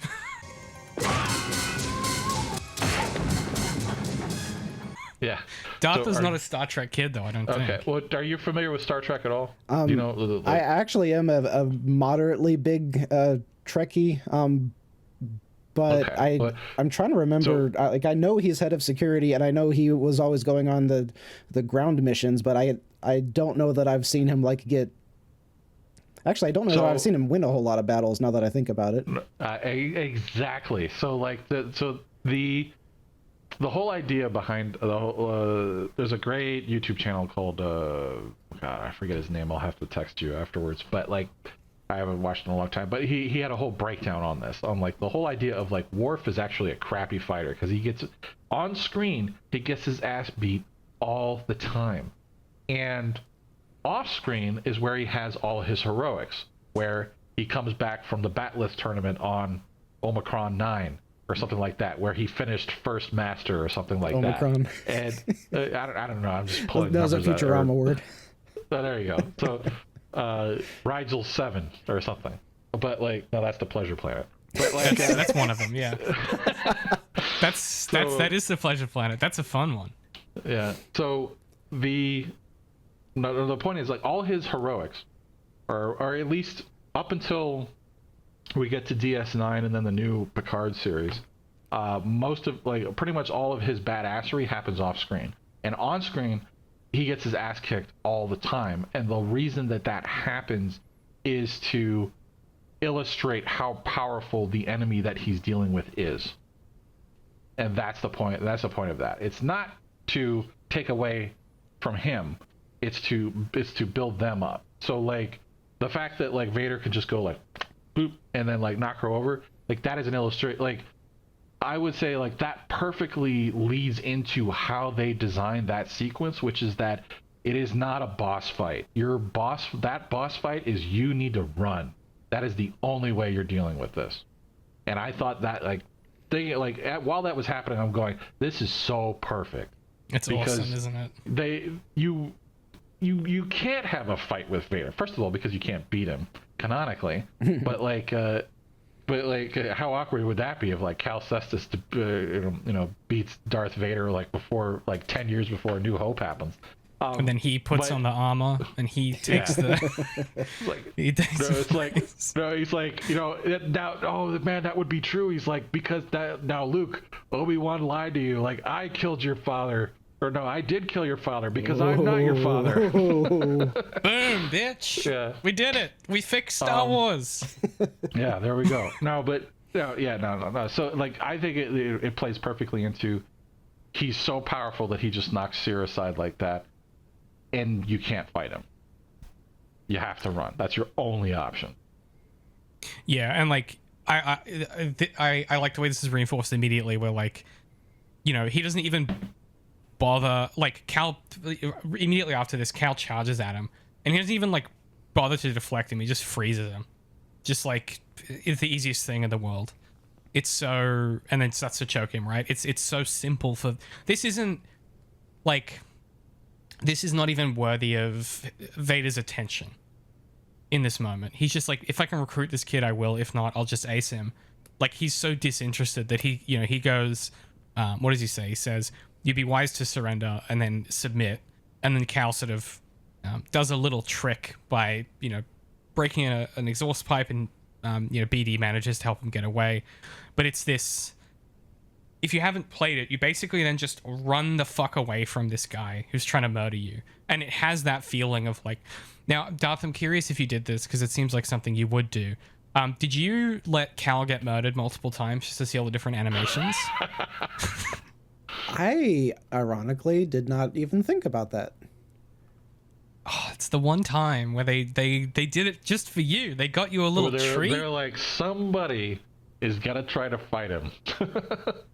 So we better animate that. Yeah, you should. I'm sure someone has, like, a YouTube montage or something. But they've got all these, like, custom animations of Darth Vader slaying Cal in all kinds of different, interesting ways. It's honestly kind of sick. So one of the really cool aspects of this escape sequence is that there's a very, very long flat. Yeah, right here. There's a very long flat walkway to get to this area, and then when you turn around, there it is. And then when you turn around, he's just crumpling the environment in front of you, and it's all being manipulated into the level design that we've had to deal with. Like, this turns into a slide, and then we go into a wall run, then a double jump. And I just thought the way that they did all this was just really, really good. It's a sick moment. Like, this chase is great. And then there you go. You needed to kill that guy. That's 100%. I did the same thing. And then you go into the lightsaber through the elevator that where he gets away. It's great. Vader's so cool here. We talk a lot about the fact that, like, in the original trilogy, part of what makes Vader work is that he's not on screen a lot. And when he is, he's always doing something deeply intimidating or scary. He's sort of he is this larger than life kind of golem that could be in any shadow, right? He could be behind every door that you open, and that's sort of what makes him this intimidating force. And I think they perfectly capture that here. He has 2 lines of dialogue this whole time. 3, maybe, yeah, 3, 4, 5, 6, 6. So in 6 lines of dialogue, he you know, he is this larger than life character. Purely from them just having him, like, you know, I mean, there's that moment when he first, you know, after he flicks Triller off the thing, and, you know, Cal is just, like, overwhelmed by just the amount of power that he senses radiating off this dude. Like, it just, like, completely destroys his ability to think properly. There's something really great about the way that's communicated through the performances and how simple the framing of Darth Vader is in this moment. And yeah, that sequence is great. The way that the kind of the I guess the narrative and the ludology come together, and it's sort of, he's trying to kill you and you have to use those tools that you've learned and kind of perfected to escape. And then you get kind of the confrontation with Seer as well, where she kind of jumps in and helps out. But it's a pretty spectacular sequence. I thought it was really interesting that your description of Vader there immediately reminded me of Voldemort. Like, for the most part, you only ever heard the characters talk about him, and you rarely ever saw him. And when you saw him, he was doing something incredibly intimidating. And it's just like those characters are so similar in how they were presented. Well, one of the things that, or one of the reasons why I think you see a lot of people, or you've seen the reactions to, like, there's that the video of the girl watching Rogue One, where she just, like, bursts into tears at the end of the hallway scene in Rogue One. Is because, have you never seen this? It's great. I'll send it to you. I'm not, but, like, you know, I'm not online like that. Well, I thought you were about to say, you know, I'm not a Star Wars nerd, and I was about to be. Oh. Well, and anyway, I think the reason behind that is, and I think a lot of people that poo-poo Star Wars, or at least the people that latched onto the sequels, but disagreed with the people that didn't like the sequels, who were fans of the original Star Wars. And the common complaint is like, oh, they just want hallway scenes, and I think they don't understand what was special about that scene, is that Darth Vader's this larger than life figure that you were talking about, and, you know, his on-screen time is fairly low in the original movie, and he doesn't really do anything that crazy, but this is the visualization of the stuff that we knew he could do but have never seen, and that's what made it so special, is that you knew he was capable of these things. We'd never seen it happen. Yeah, it was the same thing with Yoda in Attack of the Clones. Like, we were freaking out. It wasn't so much that the animation was that cool. It was, oh, we are seeing Yoda fight. Like, I vividly remember, like, me and my best friend were, like, jumping up and down in the theater, standing up and, like, jumping up and down. And we're like, Yoda's fighting. And it's like, we weren't talking about the CG, you know, we weren't talking about how real it looked. It was just that this iconic character is doing something that we've never seen before. The part of what makes that moment in Rogue One work is the thing that makes like these villains so intimidating is that it's even the threat of them getting in the ring. It's not them fighting that's the problem. It's even the conception of getting in the ring with them is such a terrifying prospect that, like, they don't have to fight, right? And that's part of what makes Vader so great in those original stories, is until he draws his saber on Luke that first time in that second film, you have no idea what he's capable of. And that Rogue One moment is sort of like, okay, this is why regular people don't get in the ring with this dude. Like, you have to be on not just like another level, you have to be like another species to even compete with this guy in the ring. And that's kind of what I like about this moment too, is it's just reinforcing that same question of Darth Vader. I suppose the corollary to that with Yoda in Attack of the Clones is the difference for me at a And I'm not saying about the moment and its impact. I mean, sort of at a schematic level with what this is doing from the big bad fighter guy of the goodies and the big bad fighter guy of the baddies, right? The kind of penultimate warriors in these different teams. I think the difference with Yoda is that in that moment, it never feels to me, and perhaps this is only reinforced by the Sidious fight in the film after that. It doesn't feel to me that Yoda fights the way I would expect Yoda to fight. Not the flips necessarily, although partially that. But like, it doesn't feel like he has 3 or 4 moves he can pull out to immediately ace this guy. It doesn't feel to me that there's something about Yoda that he's not doing something no one else can do in this moment. And that's probably where I think it kind of bifurcates from the impact that the Vader scene in Rogue One has, particularly in that story where Gilroy makes the choice to have everyone in that story be a dude, basically. Everyone is a dude on the ground level trying to get this thing done. And then you have this super warrior come in and just slay a bunch of normal guys. And it feels to me that I would have... That moment with Yoda would have hit more for me if he'd done something and we went, oh shit, no one else is even capable of approaching this thing or doing this move or even conceiving of this move. And instead, like, he just has a forced dick swinging contest and then a lightsaber fight. And like, that's the same thing that happens with Sidious. And it's fun and I like it. It just, I feel like it misses a trick there that perhaps could have been done differently to communicate something unique about Yoda and what makes him powerful, in the same way that the Rogue One scene and this scene communicates something specific about what makes Darth Vader powerful. And so too in Revenge, when is that the right film? Yeah.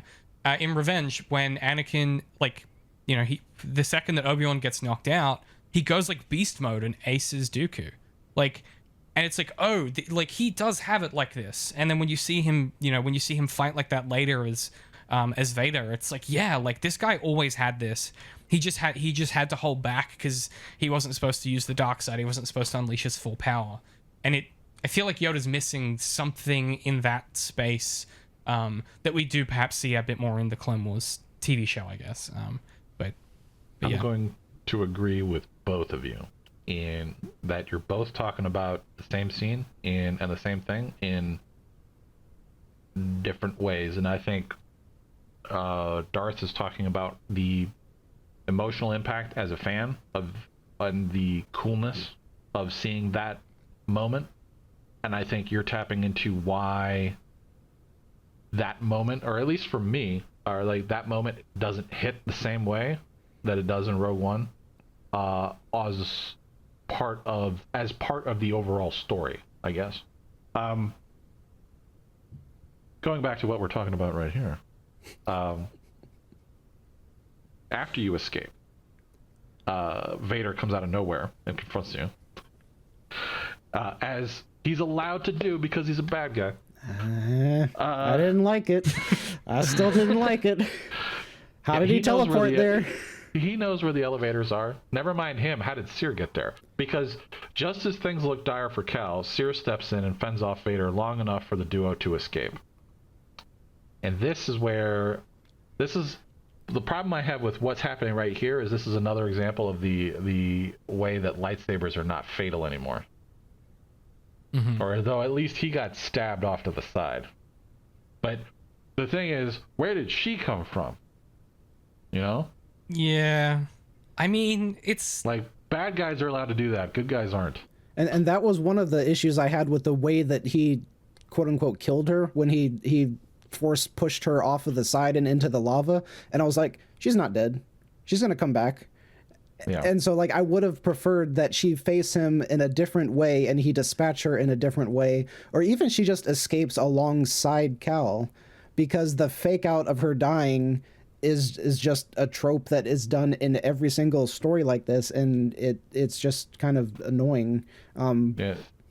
There were two thoughts that I had when he did the little flick and like sent her over the side. The first one was, I was like, oh shit, she's like, like she's dead like that easy. And I was thinking, and in the story part of my brain is thinking, that seems, on the one hand, that seems just like a really weak, unearned death for a very important character in the story. On the one hand. On the other hand, this is the illustration of how powerful he is. And then on the third hand, we didn't see a body, so she's probably still alive.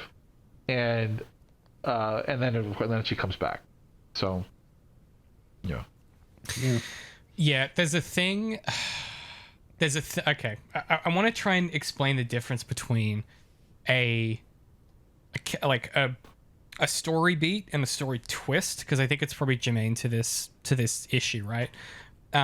Something can happen in a story that changes the characters in some fundamental way and progresses the sort of overall thing that's happening. And an actual character death is usually that, right? A character death will often change the characters around. It'll change the question of what's available in the story to solve the problem in front of them.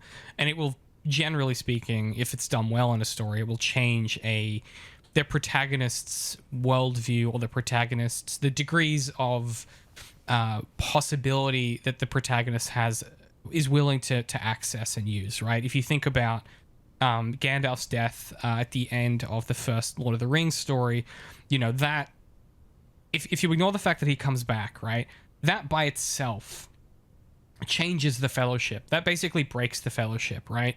That's when Frodo decides that he's going to leave, and then Sam comes with him, and then everybody else scatters to the wind. That fundamentally changes every character that it impacts, and even changes Gandalf literally, right? He becomes sort of he's elevated to a different level of the mayor.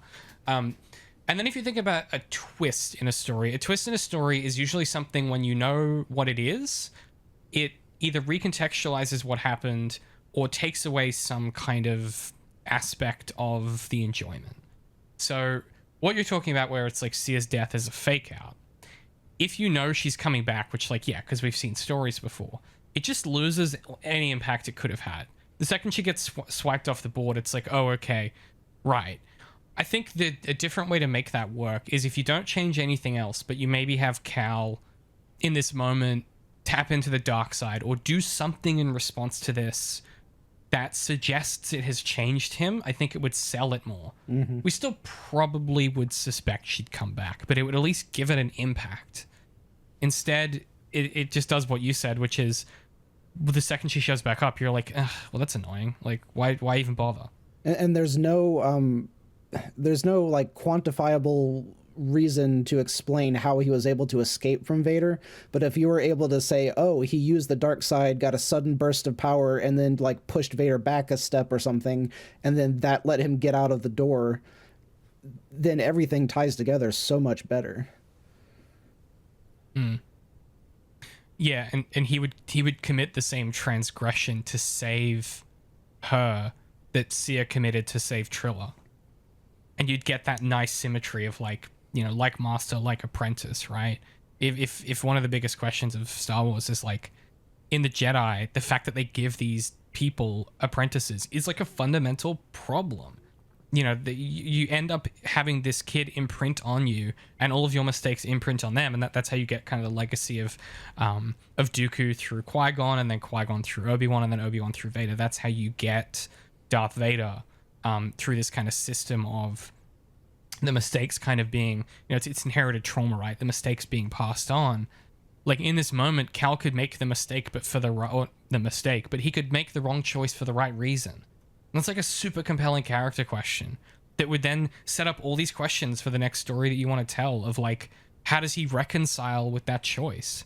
What conversations might they be able to have about that choice that she made now that he made the same choice to save her, right? Like those to me are really compelling things in your story that you can put here that would have a great impact and a great conclusion, and then leave room later for you to pick those up and kind of move those in interesting directions.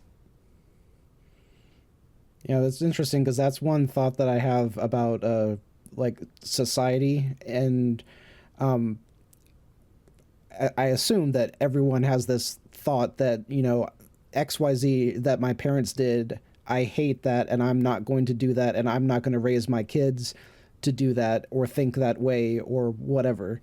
And that I'm like, if everyone has this thought, and so my parents had that thought about their parents, and their parents had that thought about their parents, so how is our society not approaching perfection when every generation is thinking, I'm going to fix this thing that they screwed up, and then our kids are thinking we screwed up, and then their kids are thinking they screwed up? How is it not constantly improving? And that so, are you you're familiar with the comedy of Patton Oswalt? The comedy of what? Patton Oswalt? I might have cut out there. I know the name. All right. So, well, he did some stuff back in like the early 2000s, and one of the bits that he has is that it's your responsibility as a parent to be boring, therefore you will have a cool kid. And his rationale behind that is that he's like, I grew up in like, suburban Northern Virginia, and my dad was like ex-military, and he was super boring and very strict and all of that, and because of that I was like, fuck you, Dad, like I'm gonna listen to like this grunge rock and this and all this, and get into all these like artsy cool things like as a rebellion. And that drove him to be get into develop the interest that he had and everything, and then being older, he's like, it's my responsibility to now be boring so that my daughter turns out the same way as me. And because he says like the rationale behind that is that a lot of the other kids that he knew who grew up in that area did not have boring parents. They had parents that would like get high with them and be like, oh, and do all kinds of other, and be quote unquote cool parents. And so those kids grew up, and he's like, so those kids grew up and they ruined everything, because they grew up and they were real boring parents, like, and took away the fun out of, put warning labels on everything and stuff like that. So I think the answer is that like whatever generation comes after you is going to rebel against whatever idea that you have. David, you got 20 minutes on this topic? I could talk about this. I'm just bracing myself. I could talk about this for like 20 hours. I mean, the simplest explanation is like to pick at the kind of fundament of what Rye is getting at. There's a certain flavor of neoliberalism in America that is what Rye was just describing, which is like, if you're just cool about everything, you demystify everything, then you can start to put constraints on everything in order to protect people from making mistakes with things. And it's like conservatism without regulation, which is like, if we just apportion off everything that could hurt you and make it a known quantity, then like everything will be fine, and then your kids will be fine, and they won't make any mistakes, and they'll be fine. And then what you get is like a series of people who feel who can't, they're not free to make mistakes because everything is sort of hemmed in, or in order to make a mistake you have to go so far outside of the bounds of like what is socially acceptable that you're into some whole other problem. I think it's complicated. I mean, I think the truth, if the nitty-gritty truth about it is like, if you're making decisions that are reactionary, so if you're saying like, fuck you, I don't want to be like my parents, then you're not making productive choices. And I think it's beholden to an education system to generate a sufficiently educated electorate to understand that,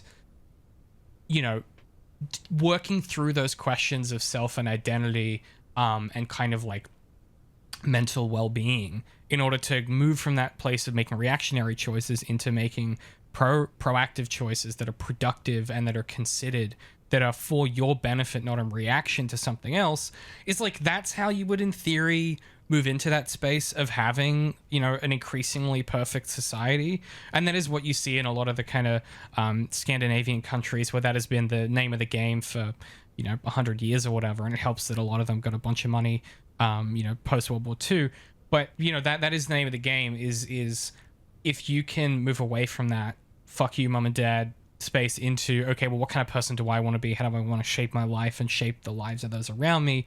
That is how you move as a society into that mode of progressive improvement, instead of what we're seeing, which is like cyclical regression, right? I was talking to someone at work about this with smoking, right? Where our generation is like, none of us smoke because it's like that was our parents quit smoking pretty much. You know, if your parents smoked, the chances are they quit just after you were born or right around you were born, just time-wise. That was when all of the revelations about big tobacco became well-known and well-marketed. The regulations came in. And now all these kids are reacting to the fact that, like, our generation as parents are like, you shouldn't smoke, it's really bad for you. And now they've got all these e-vapes and this, you know, they've got all these different modes of repeating the same mistake that we saw our parents, you know, make and we learned from. And so it's sort of, there are these cycles in certain things that seem inescapable unless you empower the kids growing up to not make those mistakes by, like, making sure those questions of mental well-being and kind of psychology are part of the conversation and are kind of indelibly part of your education system. And if you want a civic system that functions well as a democracy, you know, there's that old saying that democracy only works if the people in the democracy believe in it. And part of that is believing that democracy exists to make progressively the people in it safer, smarter, healthier, happier, more connected, more educated, more able to make art, creativity, progress the culture forward. And that all comes down to that question of, like, what are you prioritizing at a systematic level? What are you encouraging parents to prioritize when they're raising their kids? What is the education system encouraging them to prioritize and promote? Are you promoting critical thinking? Are you promoting banning certain books, right? Felix, you know, talks a lot about this question of, like, in a healthy society, those unhealthy urges need to be acknowledged, addressed, and dealt with. If you ignore them and you say, we don't talk about that ever, that's scary, we never talk about that, then you only develop and encourage the manifestation of those desires internally in people, and you only encourage the manifestation of those desires in unhealthy eruptions of violence and unhealthy eruptions of chaos and distress, instead of acknowledging them, talking about them, and developing ways to work through them. And so for me, I think it comes down to, are you willing to acknowledge that there's bad stuff in people, bad things happen to people, people have bad impulses and bad urges. Are you willing to develop systems to deal with that? Or do you just want to, the second something bad comes up, ban it and never look at it? And it seems to me that we are in a mode at the moment where there is kind of two ways of that banning occurring that is influencing that question of, like, the fuck you, I'm rebelling. And the first is sort of the conservative instinct to shut down anything you don't understand, right? So it's like, well, I don't understand queer people, or I don't understand trans people, so I'm just gonna tell our schools to never talk about that and never admit that it exists. And then there's kind of the kind of extreme progressive aspect, which is like, well, that person did things I disagree with, we should not listen to them about anything. Which is, I think, for some people that is like a valid response. You can be like, for myself, because of the stuff they've done, I don't take them seriously as a person. I don't think they're a serious person with serious things to say, or they've done something that I find so morally transgressive that they have excised themselves from what I think is acceptable in society. But both of those things have, like, the unfortunate consequence of not dealing with the underlying thing. And if you don't deal with the underlying thing, that's how you get the reactionary, fuck you, I'm going to be this, because you don't understand why that person's doing that thing. You don't understand why your parents are that way. Or you're not empowered to understand those things. And that's kind of my general thinking on it. I think unless you experience a lot of trauma early on and you grow up too quickly, you will inevitably end up in that cycle of rebellion, because there aren't tools out there, at least in the contemporary West education system that I think we've experienced, that would help you escape that cycle. And so that's why it doesn't progressively get better. It just stays locked in this kind of endless loop of, you just make the same mistakes a couple generations before you did. So it's an interesting. So the initial thought was that each Jedi Master is passing on the same issues to the next generation, and that's why Anakin was so screwed up, was because of Dooku and Yoda before him. But it's not just those Guardians who are imprinting on their Padawans. It's also the Jedi religion itself, and the Jedi Council who are in charge of their Guardians. So it's whatever real life religion that you want to pick and look at, and then it's not just the parents influencing the kids, but how is their religion influencing them, how is the school influencing them outside of the Guardian, and all of that is combining to form whatever issues the kid might have. That maybe it's not Qui-Gon or Dooku that was the problem. Maybe it was just the inherent tenets of the Jedi Order that everyone was being forced to stick to, and you can't be emotionless. Humans are not capable of doing that, and that's where the problems came from, and which was inherent in their religion and not in their training regimen. So that's sort of my Vader argument, right? Like that's why, like that's exactly my thinking, right? Is yes, the fact that by the time that they find Anakin and they decide he's the one. The Sith Empire was 2,000 years ago, and they're so scared of it that they won't even say the word Sith outside of the halls of the Jedi. And when Anakin goes to Yoda for guidance, and he's like, I feel this type of way, Yoda fails him every time. Yoda always talks past him. He talks over his shoulder about responsibility and anger and fear leading to the dark side. Like, he never actually engages with Anakin on the things he's trying to deal with, in comparison to Sidious, who says the word Sith out loud, and it's like Anakin breathes out for the first time in 20 years. He breathes out for the first time since he was a slave, because finally someone is saying the thing he's been grappling with the whole time. And you see that throughout Clone Wars, the TV show, which is that for Anakin, in a very real way, Sidious is there for him in a way that only Obi-Wan is to a lesser extent. But they obviously miss each other on the highway all the time because of the ways that they both engage in vulnerability. And yeah, like the Jedi Order, and particularly under Yoda's kind of rule, or however you want to think about what his position is very much like, if you don't talk about it, it'll go away. Like, just don't, if you don't say the word Sith, this problem will solve itself. And they're just in this constant denial of these things, right? They won't even admit to the Senate that they've lost their ability to see the future. That's something we learn in that third film, is like they kind of have to go, hey, maybe it's time we told them, which implies that this has been like an ongoing conversation internally for a while. And the Jedi's mode at the moment is this, if you think about Lucas and the time all of this is happening, right? He's thinking about the ways the US are thinking about themselves and their identities, and the ways in which they kind of conduct this kind of implicit act of secrecy from the populace that they serve, in order to maintain their power and their control, because they're so afraid of losing it. And it is that kind of like system. In their case, it's a weird blend of like a monastic religion plus this other question of governance and peacekeeping, where they've blended them together, right? Which is sort of what America's done. It's like God and guns go hand in hand, right? These questions of religion bifurcate inevitably into this question of governance, where even though they're supposed to be separate, there is something there about, like, it's like a divine responsibility to be in charge of the world and be peacekeepers, which is the Jedi as well, right? That's an essay I could write. There's something there, let me tell you. So, speaking of the apprentices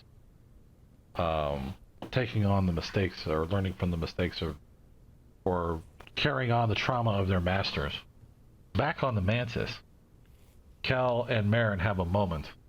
Ultimately, the crew decides to stay together, but rather than rebuild the Order, Cal destroys the holocron, allowing the children their own fate, which I thought was great.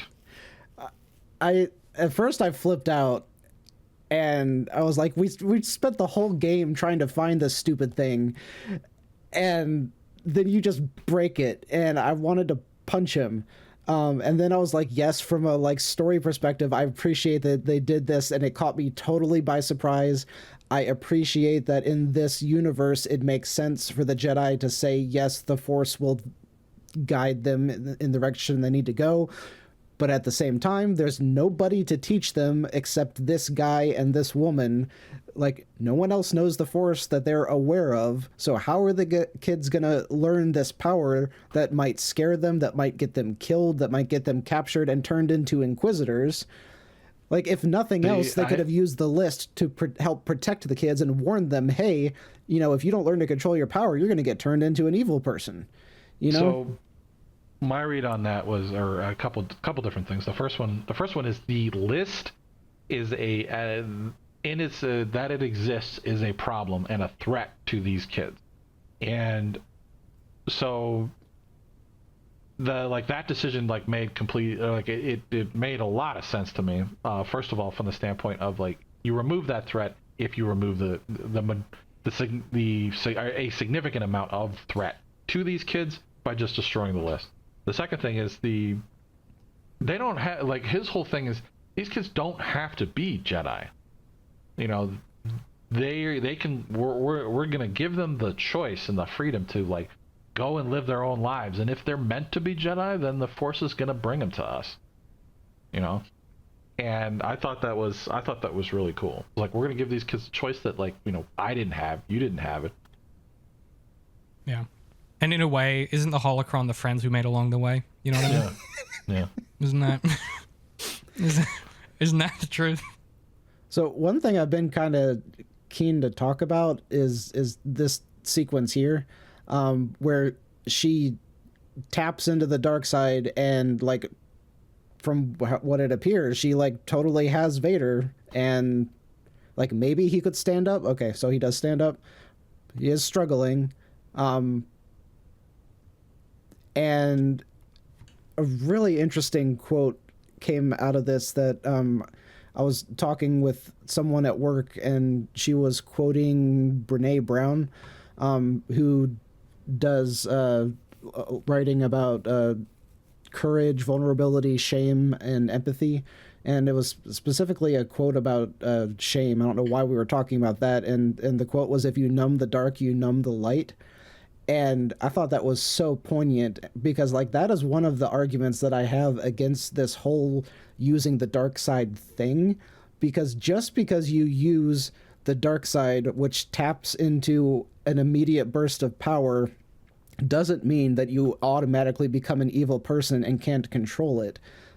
There are people who can control using the dark side, and I dislike that Cal just immediately flips. He just loses it when he sees her doing this, and he's like, oh no, you're murdering babies. No, she is attacking a bad guy. It's not like she is doing something so wrong, even though I know that it's if a Jedi touches the dark side, it's the worst thing ever. I just wish that were not I don't want that to be the case. So, do you want to go first? I'm curious to hear your thoughts, because that's not how I read this moment. So, I'm not coming at this from a story perspective, but more from the greater philosophical idea of how the Force works and using the dark side. Is that we've seen that happen a bunch with good people. Luke does it. I think Obi-Wan does it occasionally in the Clone Wars. Then you have Rey does it all the freaking time. Mace Windu for sure is pulling down on the dark side constantly. Yeah. So I think it's not that you can't do it ever. It's but the whole the thing of what Palpatine is trying to get Luke to do, or what he's trying to get Anakin to do, and Anakin does. And what Vader is also trying to get Luke to do is that, basically every dark side user is trying to get a light side user to, come on, just have a taste of the dark side, baby, because eventually it will consume you.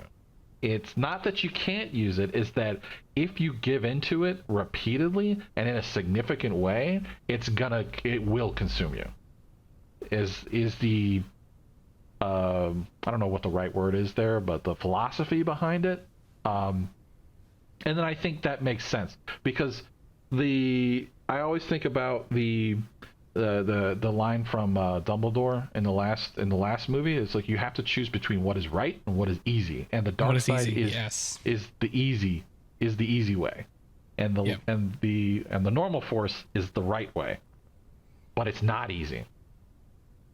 Yeah. And that's my Rey conundrum, is because for what is right is easy, so it's not really a challenge for her, but that's the whole idea. You can't do both, because if you go dark, eventually it will become everything.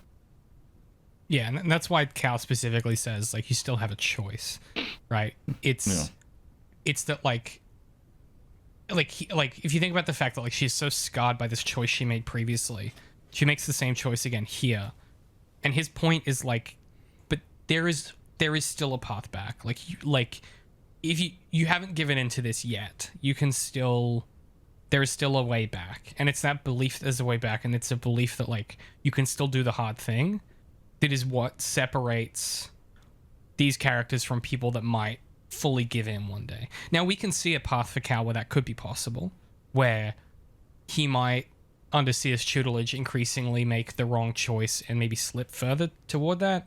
But it is, and to, as much as I dislike Brene Brown for a lot of reasons, but that's a whole other conversation we can have.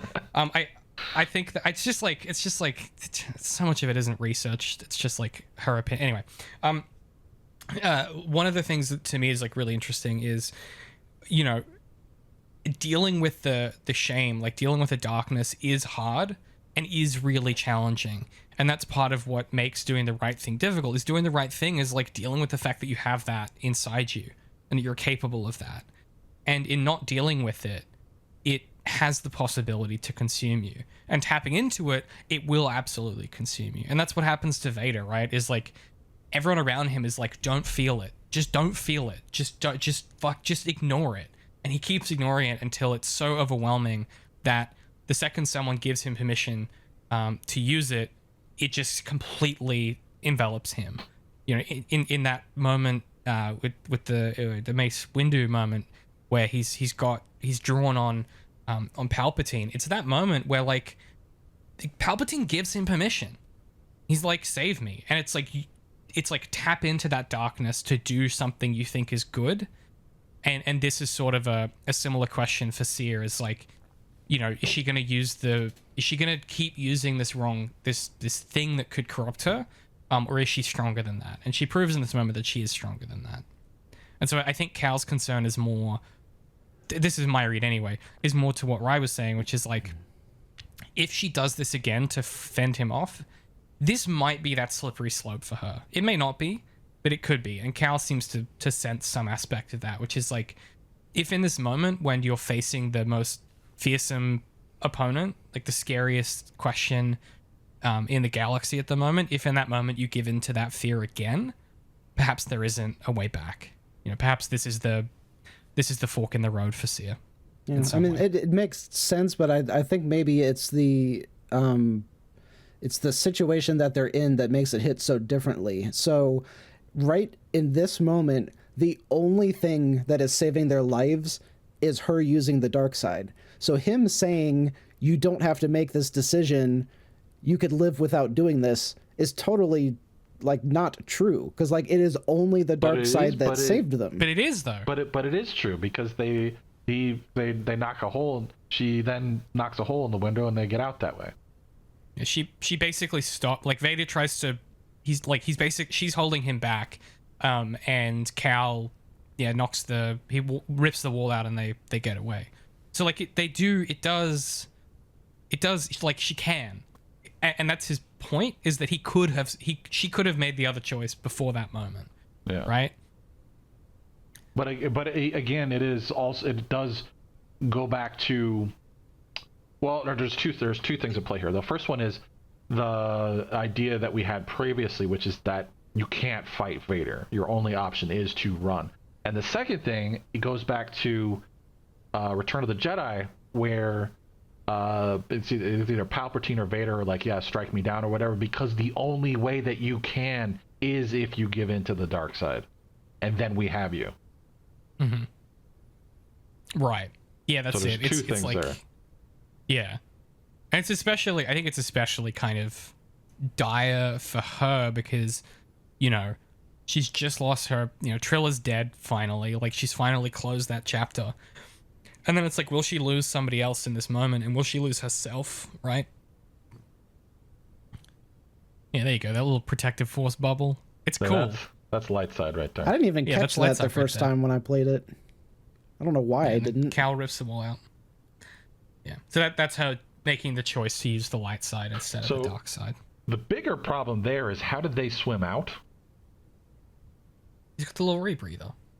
No. I mean, we're talking about fluid dynamics here. That's the Oh, water it would have rushing in. sucked How are them- they yeah, swimming yeah, out? yeah. Yeah. Because like You know- he has to use the force to hold the water back right there. It's a video game, guys. I don't know. Yeah. And then Oh. Marin comes in to save the day. No, I Yeah, think that's right. Yeah. the break is behind where Vader is, so they came out of a hole over here. So the sucking is going this direction, It should still be pulling them back. but still it toward should be though. pulling them Yeah, in. Yes, because the area behind them is flooding. Yeah, No. Yeah. You know, it's still sometimes. cool. We can let. It's fine. It's I'm just saying. Also, Vader holding the if- water back is kind of dope. Yeah, so I mean, if Vader and her can magically show up there at the same time, then you know This it's all right. part, I almost yelled at this part, and I was like, "Now you show up!" Like Vader has been beating us down, and now you show up right when we're just like going for a Look. swim. If there was ever a time for your hot girlfriend to turn up and save the day, okay, this is the moment. Oh, I just thought of such an interesting point. Right, you know what I'm about to say? I would like to hear it. How can she swim? Oh man, Yeah. and that's what you get here on There's Always a Bigger Fish, answering the questions that nobody thought to ask. Someone, I'll put the CinemaSins ding in for you. Yeah, there you go. If you grew up on Dathomir, is there how would no you know it's- water on Dathomir? That's not true. How would they drink? Come on. I've actually There's got to be water on Dathomir. Well, Yeah. I mean that's a Star Wars problem in general, that all planets are one thing. They're one thing, yeah. I'd always assumed. by the way- Again, I don't know if everyone read like every little blurb, but one of those plants that you scan on Dathomir, it says that it collects moisture from the air and then like pools it inside, and that's how it feeds itself. So I had always pictured that that's how the Knight brothers and everything lived there, was that they cut open those things and drank like you're cutting open a cactus and drinking the liquid, that kind of thing. But You can do that? Is that how cactuses are? maybe I'm making that up, but I think that's right. No, that could be right. We just don't really have cactuses here. So I don't really know. What does verdant mean? Verdant. Verdant. Why? What are you asking? Well, I'm looking It's just, up. it's just like green with Dathomir it's like also a had aquatic life. Okay. Aha. So Yeah. There was water there. Yeah, yeah. really. Verdant just means it has plants and grass and stuff. Yeah, that's what I was Okay. thinking. So there has to be water there. Yeah. Not unlike Jakku, where there is no water. There's no water on Jakku. No. And why would you want to go back to Jakku? You know. Darth is fully engrossed in trying to sort out this cactus situation. I am. But I'm gonna It's like, I'm gonna give it up It for the makes moment. sense, like on paper. I've just never heard that before. Like it conceptually makes sense to me. What? I missed that part. I was looking up verdant. What's the thing about the cactus? Darth was like, oh, it's like a cactus where you could cut it open and sort of drink from it. And I was like, is that a thing Yeah. with cactuses? I mean, you can't like drink from a cactus, but there's water in it, or moisture so. at least. I think you'd have to like squeeze the shit out of it. Yeah, I don't know what story that I'm pulling from when I said that. It was No, probably that's, it was probably a comedy where they went and they stuck a spigot in the side of a cactus and then they turn it on and water just comes out. Yeah. No. Yeah. It's not like that. That's a cool idea, though. I like that. I might use that at some point. That's kind of fun. It's you also heard of weird the- that I like. Have you heard of the cactus shortage that they have in Mexico right now? The what? The cactus shortage. So the tequila is a very popular drink, and a particular part of it's. I think it is tequila, but it might not be tequila. It's called mezcal. I know mezcal. Yeah. So the cactus that it comes from takes like 20 years to grow, and so like the demand for mezcal increased by like 700% over the last decade, and God so damn. they have a significant problem now because the plant takes so long to grow. Huh. There you go. That's something to think about. Yeah. Yep. Huh. So, Well, we know. how do we eloquently wrap this up, as it's been a project for so long, and now we have all our characters together, and they're going to be a band of adventurers and go off and do stories and whatnot? I mean, I guess my question would be like, what would you want from another story with these characters? I want him and Marin to smash. Very Or at least mature. That's what Val wants anyway. Of course, she's still trying to seduce Halson. So, I mean, I can't think of them doing anything but be like bounty hunter type things, because if he has like definitively said, we are not going to intervene in the lives of other people unless they want to become a Jedi, and then we'll train them. Like that's the idea. So they're not going to be hunting other kids to bring them into the fold. They're not going to be going after Inquisitors because that's just dangerous. So it's either they run and hide and try to live a normal life, which would not make a good story, so that's not going to happen, or they go off and be bounty hunters. Or I think they could just roam around looking for trouble and they'll find it. Get into some Firefly life. scrapes and some situations. Yeah, just bebop around the galaxy, you know? Nothing wrong with that. Nothing wrong with that at all. Now, there is a book between this and the second game. I was thinking about this. If we ever do play the second game, which I'm sure we will at some point, I think we should play the game and then read the book, because I was going through my notes when I first read that book, and I was like, yeah, this spoils a lot of what makes that game interesting. It's one of those ones where it's like there are all these mysteries kind of set up in the game. If you read the book, you just know the answers. Just kind of weird. But no, I mean, that's interesting. I would also love like just a series of one-shot games where it's just they like bebop to a planet and deal with a complicated problem. Like that would be kind of fun. I wish more stories just were in that picaresque mode. I suppose it doesn't usually make for great franchises, but that is something I long for in an era of franchises. I want more kind of that dime novel, like 40s and 50s kind of instinct. Some really interesting stuff in that space. In the science fantasy genre at the moment.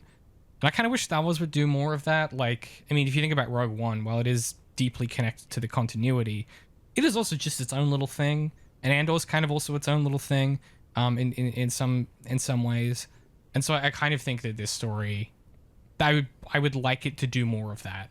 I won't foreground what happens in the next game, but suffice it to say, like, it's a Star Wars game with a capital S and a capital W. You know what I mean? So, make of that what you will. I kind of want to get it. I mean, now. overall, well, look, we can keep going. It's up to you. Like, I thought we might want to break. We could just I could just produce the next season. We could just go. It's, we have that capability. You know. Well, you've also got to do that other Star Wars project that we talked about. Oh yeah, I need to. Maybe we should do that first, because that's going to be a lot of work for me, I feel. Maybe we'll do that, and then we'll do.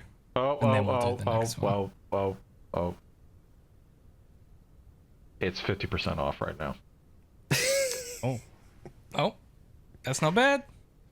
We should certainly acquire it. That's not in question. I'm gonna go ahead and do that. Actually, right there was a big bulk sale on Steam, like just maybe after Christmas, and it had like that game. It had like Rogue Squadron and like a couple others all together.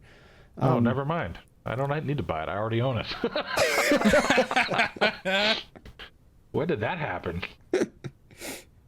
Yeah, you're not wrong, Darth. There is a Steam thing you can buy, which is like every Star Wars game ever made. Yeah, I'm so really I have fighting. that. Yeah, Yeah, I got mine for like $20 or something on like Ultra sale. Yeah, So I just have all the games. I've tried to play Rebel Assault, and while this is one of the things that I was telling somebody, explaining to somebody about one time, they were like, why is it like, you try to do something and you can't do it, and then like you walk away from it, then you come back and then you like boom, do it the first time. And I was like, let me tell you about the canyon run in Rebel Assault. Oh my god! Yes. How I failed that 1,000 freaking times, and then I was like, screw this game when I was like 8 or whatever, and then I come back to it, and it's just because, or the theory behind it is because your brain is analyzing everything that you're doing, and it's going, that didn't work, that didn't work, that didn't work, that did work, that didn't work, that did work. All that stuff that didn't work, all that stuff that did work, let's file that away. I don't think my brain does that. Shit worked. And then, I don't think your brain does that. and then take everything that didn't work and then forget all of that. We don't need that. Just put that in the garbage can. But that happens when you go to sleep or you walk away, etc. And then so when you come back, you only remember the stuff that worked. Mm-hmm. Well, I had a similar experience, but I gave the controller to my brother, and I was like, I can't do this. And I watched him do it, and I was like, I'm never gonna be able to do this. And I just never tried. I was like, I just know my limits. It's like that fucking second last level on Donkey Kong Country. Like, I just knew that I didn't have it like that, and that someone else would. Like, the only game series where I refuse to let that happen is the Souls franchise, where I'm like, I have played and beat all of them myself, and it's the only series I'm good at, and it's why I'm good at these Star Wars games, because it's the same mechanics, the parrying at least. But like, that's also an interesting question, is because I think we'll do the RPG stuff, and then we'll do the second game, and then it's just occurred to me that there is just an infinite array of Star Wars content. Like, it's an endless void of content. Yep. But I wouldn't mind doing some books, because I think that could be interesting. But maybe that's the next season of the Zero Indent Review, because we're wrapping up Daredevil, and I got to start planning something for the other show. So maybe we could do a crossover season. We could I would definitely do a one-off of Bloodline. That's a lot. I mean, at least half of it has some pretty compelling stuff in it. Half of what Yeah, I'm now? still planning Bloodline. The one, the book. Oh, that I the made one I David hated. read? Okay. Yes. Well, Yeah, no, I hated half of it, but it was Yeah, I'm with you on that. The action story bit I could not have cared about less, but the parts politics, where Leia and what's his name are talking about the idea of like the Empire and everything, like that, I was like, oh, this is fun. I still have it somewhere, like a page of quotes that I'm like, I need to write that down. I'm like, that's a really great fucking line right there. But yeah. Rebel Assault, in case anybody hasn't played that or whatever, was from the old hardcore school of games where you got 3 lives for the whole game. And that was it. You get to the Death Star trench, you die 3 times, that's it. Back to the canyon. No level select. Yeah. Yeah. Those were the days, eh? Mm. Back before all these levels and these 3D models, etc. It was all just pixels, baby. Oh, and I love that game too. Oh, such a good game. Well, I mean, overall thoughts on this game? Anything you guys want to kind of... I mean, I think I foregrounded this pretty well going into it. I was like, I don't think you guys will enjoy the gameplay so much, but I think the story will be interesting. Is that where we've landed? I liked how it ended, and that it ended. I liked the gameplay more after I figured out how to do it. I just wish that wasn't at the end of the game. Yeah. Yeah, in the penultimate recording session where I was like, you might need to be locking on and parrying. That could have been information earlier. The game does tell you that, so No, I mean, don't feel like that's I on me. figured that. I just didn't. I was like, I've done that before, and I didn't care. I was like, and then once I figured out I could just Dark Souls run past everybody, I was like, yeah, that's okay. Yeah, That's what I'm gonna do. Yeah. Well, we'll leave it there then. I think we'll definitely be back. We'll obviously be talking about more Star Wars stuff. I think next on our horizon is our Star Wars tabletop RPG one-shot, which should be really exciting. I've still got a lot of work to do on that, but I have made some decent inroads. And then, yeah, at some point we'll play the next game. there's anything you guys want to see us cover, let us know in the comments. Y'all got anything coming up? I mean, this will be out in June, so you know you got plenty of runway before this is out. But anything you guys want to plug? Anything you got coming up? Where can people find you on the internet? You know, the usual outro stuff. You know what I mean? So I'm Darth on YouTube, DARTH''D, and I am still working on finishing up my Wasted Character series because I have recently figured out how easy it is to do AI image generation, and now I want to go back and re-edit the whole 6-hour video because it is so much more fun to be showing the stuff that I'm hypothesizing, and I'm like, you know, if Rey did this and Finn did this, and I can actually show it, it's just so much cooler. So I've just been loving playing with that generative software. So might be doing that a whole lot more for the next 2 stuff. years. Yeah, of you re-editing that video. Well, I don't have anything coming up, but or nothing on the horizon that I can think of. But I am interested in helping Darth with his AI generation because I've done a lot of that. So I would, yeah, it's amazing what you can do now. Sweet. Love it. I mean, you guys know the deal. zeroindent.com. You can find links to everything we do. Underink.press. You can go buy our merch. You can go find the books that we publish. You can go find my Sherlock book. If you like the way we talk about this stuff, I guarantee you'll like that book. You can also go listen to the Zero Indent Review, which is our main podcast feed.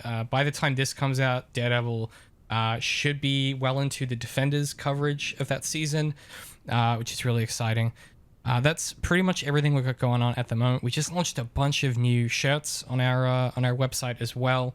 Some pretty interesting designs, and we will have some hoodies coming up for the winter in this hemisphere. So keep an eye out for that. Otherwise, we appreciate you guys watching, listening, commenting, all that good stuff. What's the thing? May the force be with you, always. May the force be with you, always. Except when it isn't.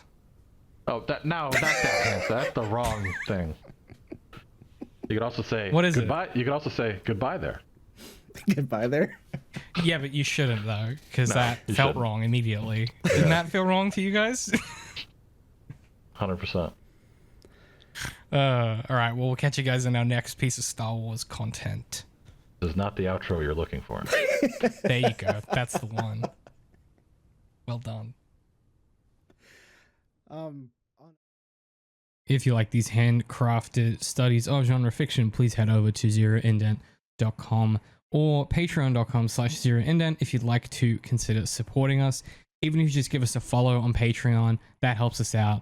Leave a comment, a like, and if you're in a financial position to do so, you can support us and get access to early content, additional videos, director's commentaries, audio diaries, and all kinds of different things we have coming up. It really makes a difference helping keep independent media crit alive. Once again, that is zeroindent.com or patreon.com/zeroindent if you'd like to support us.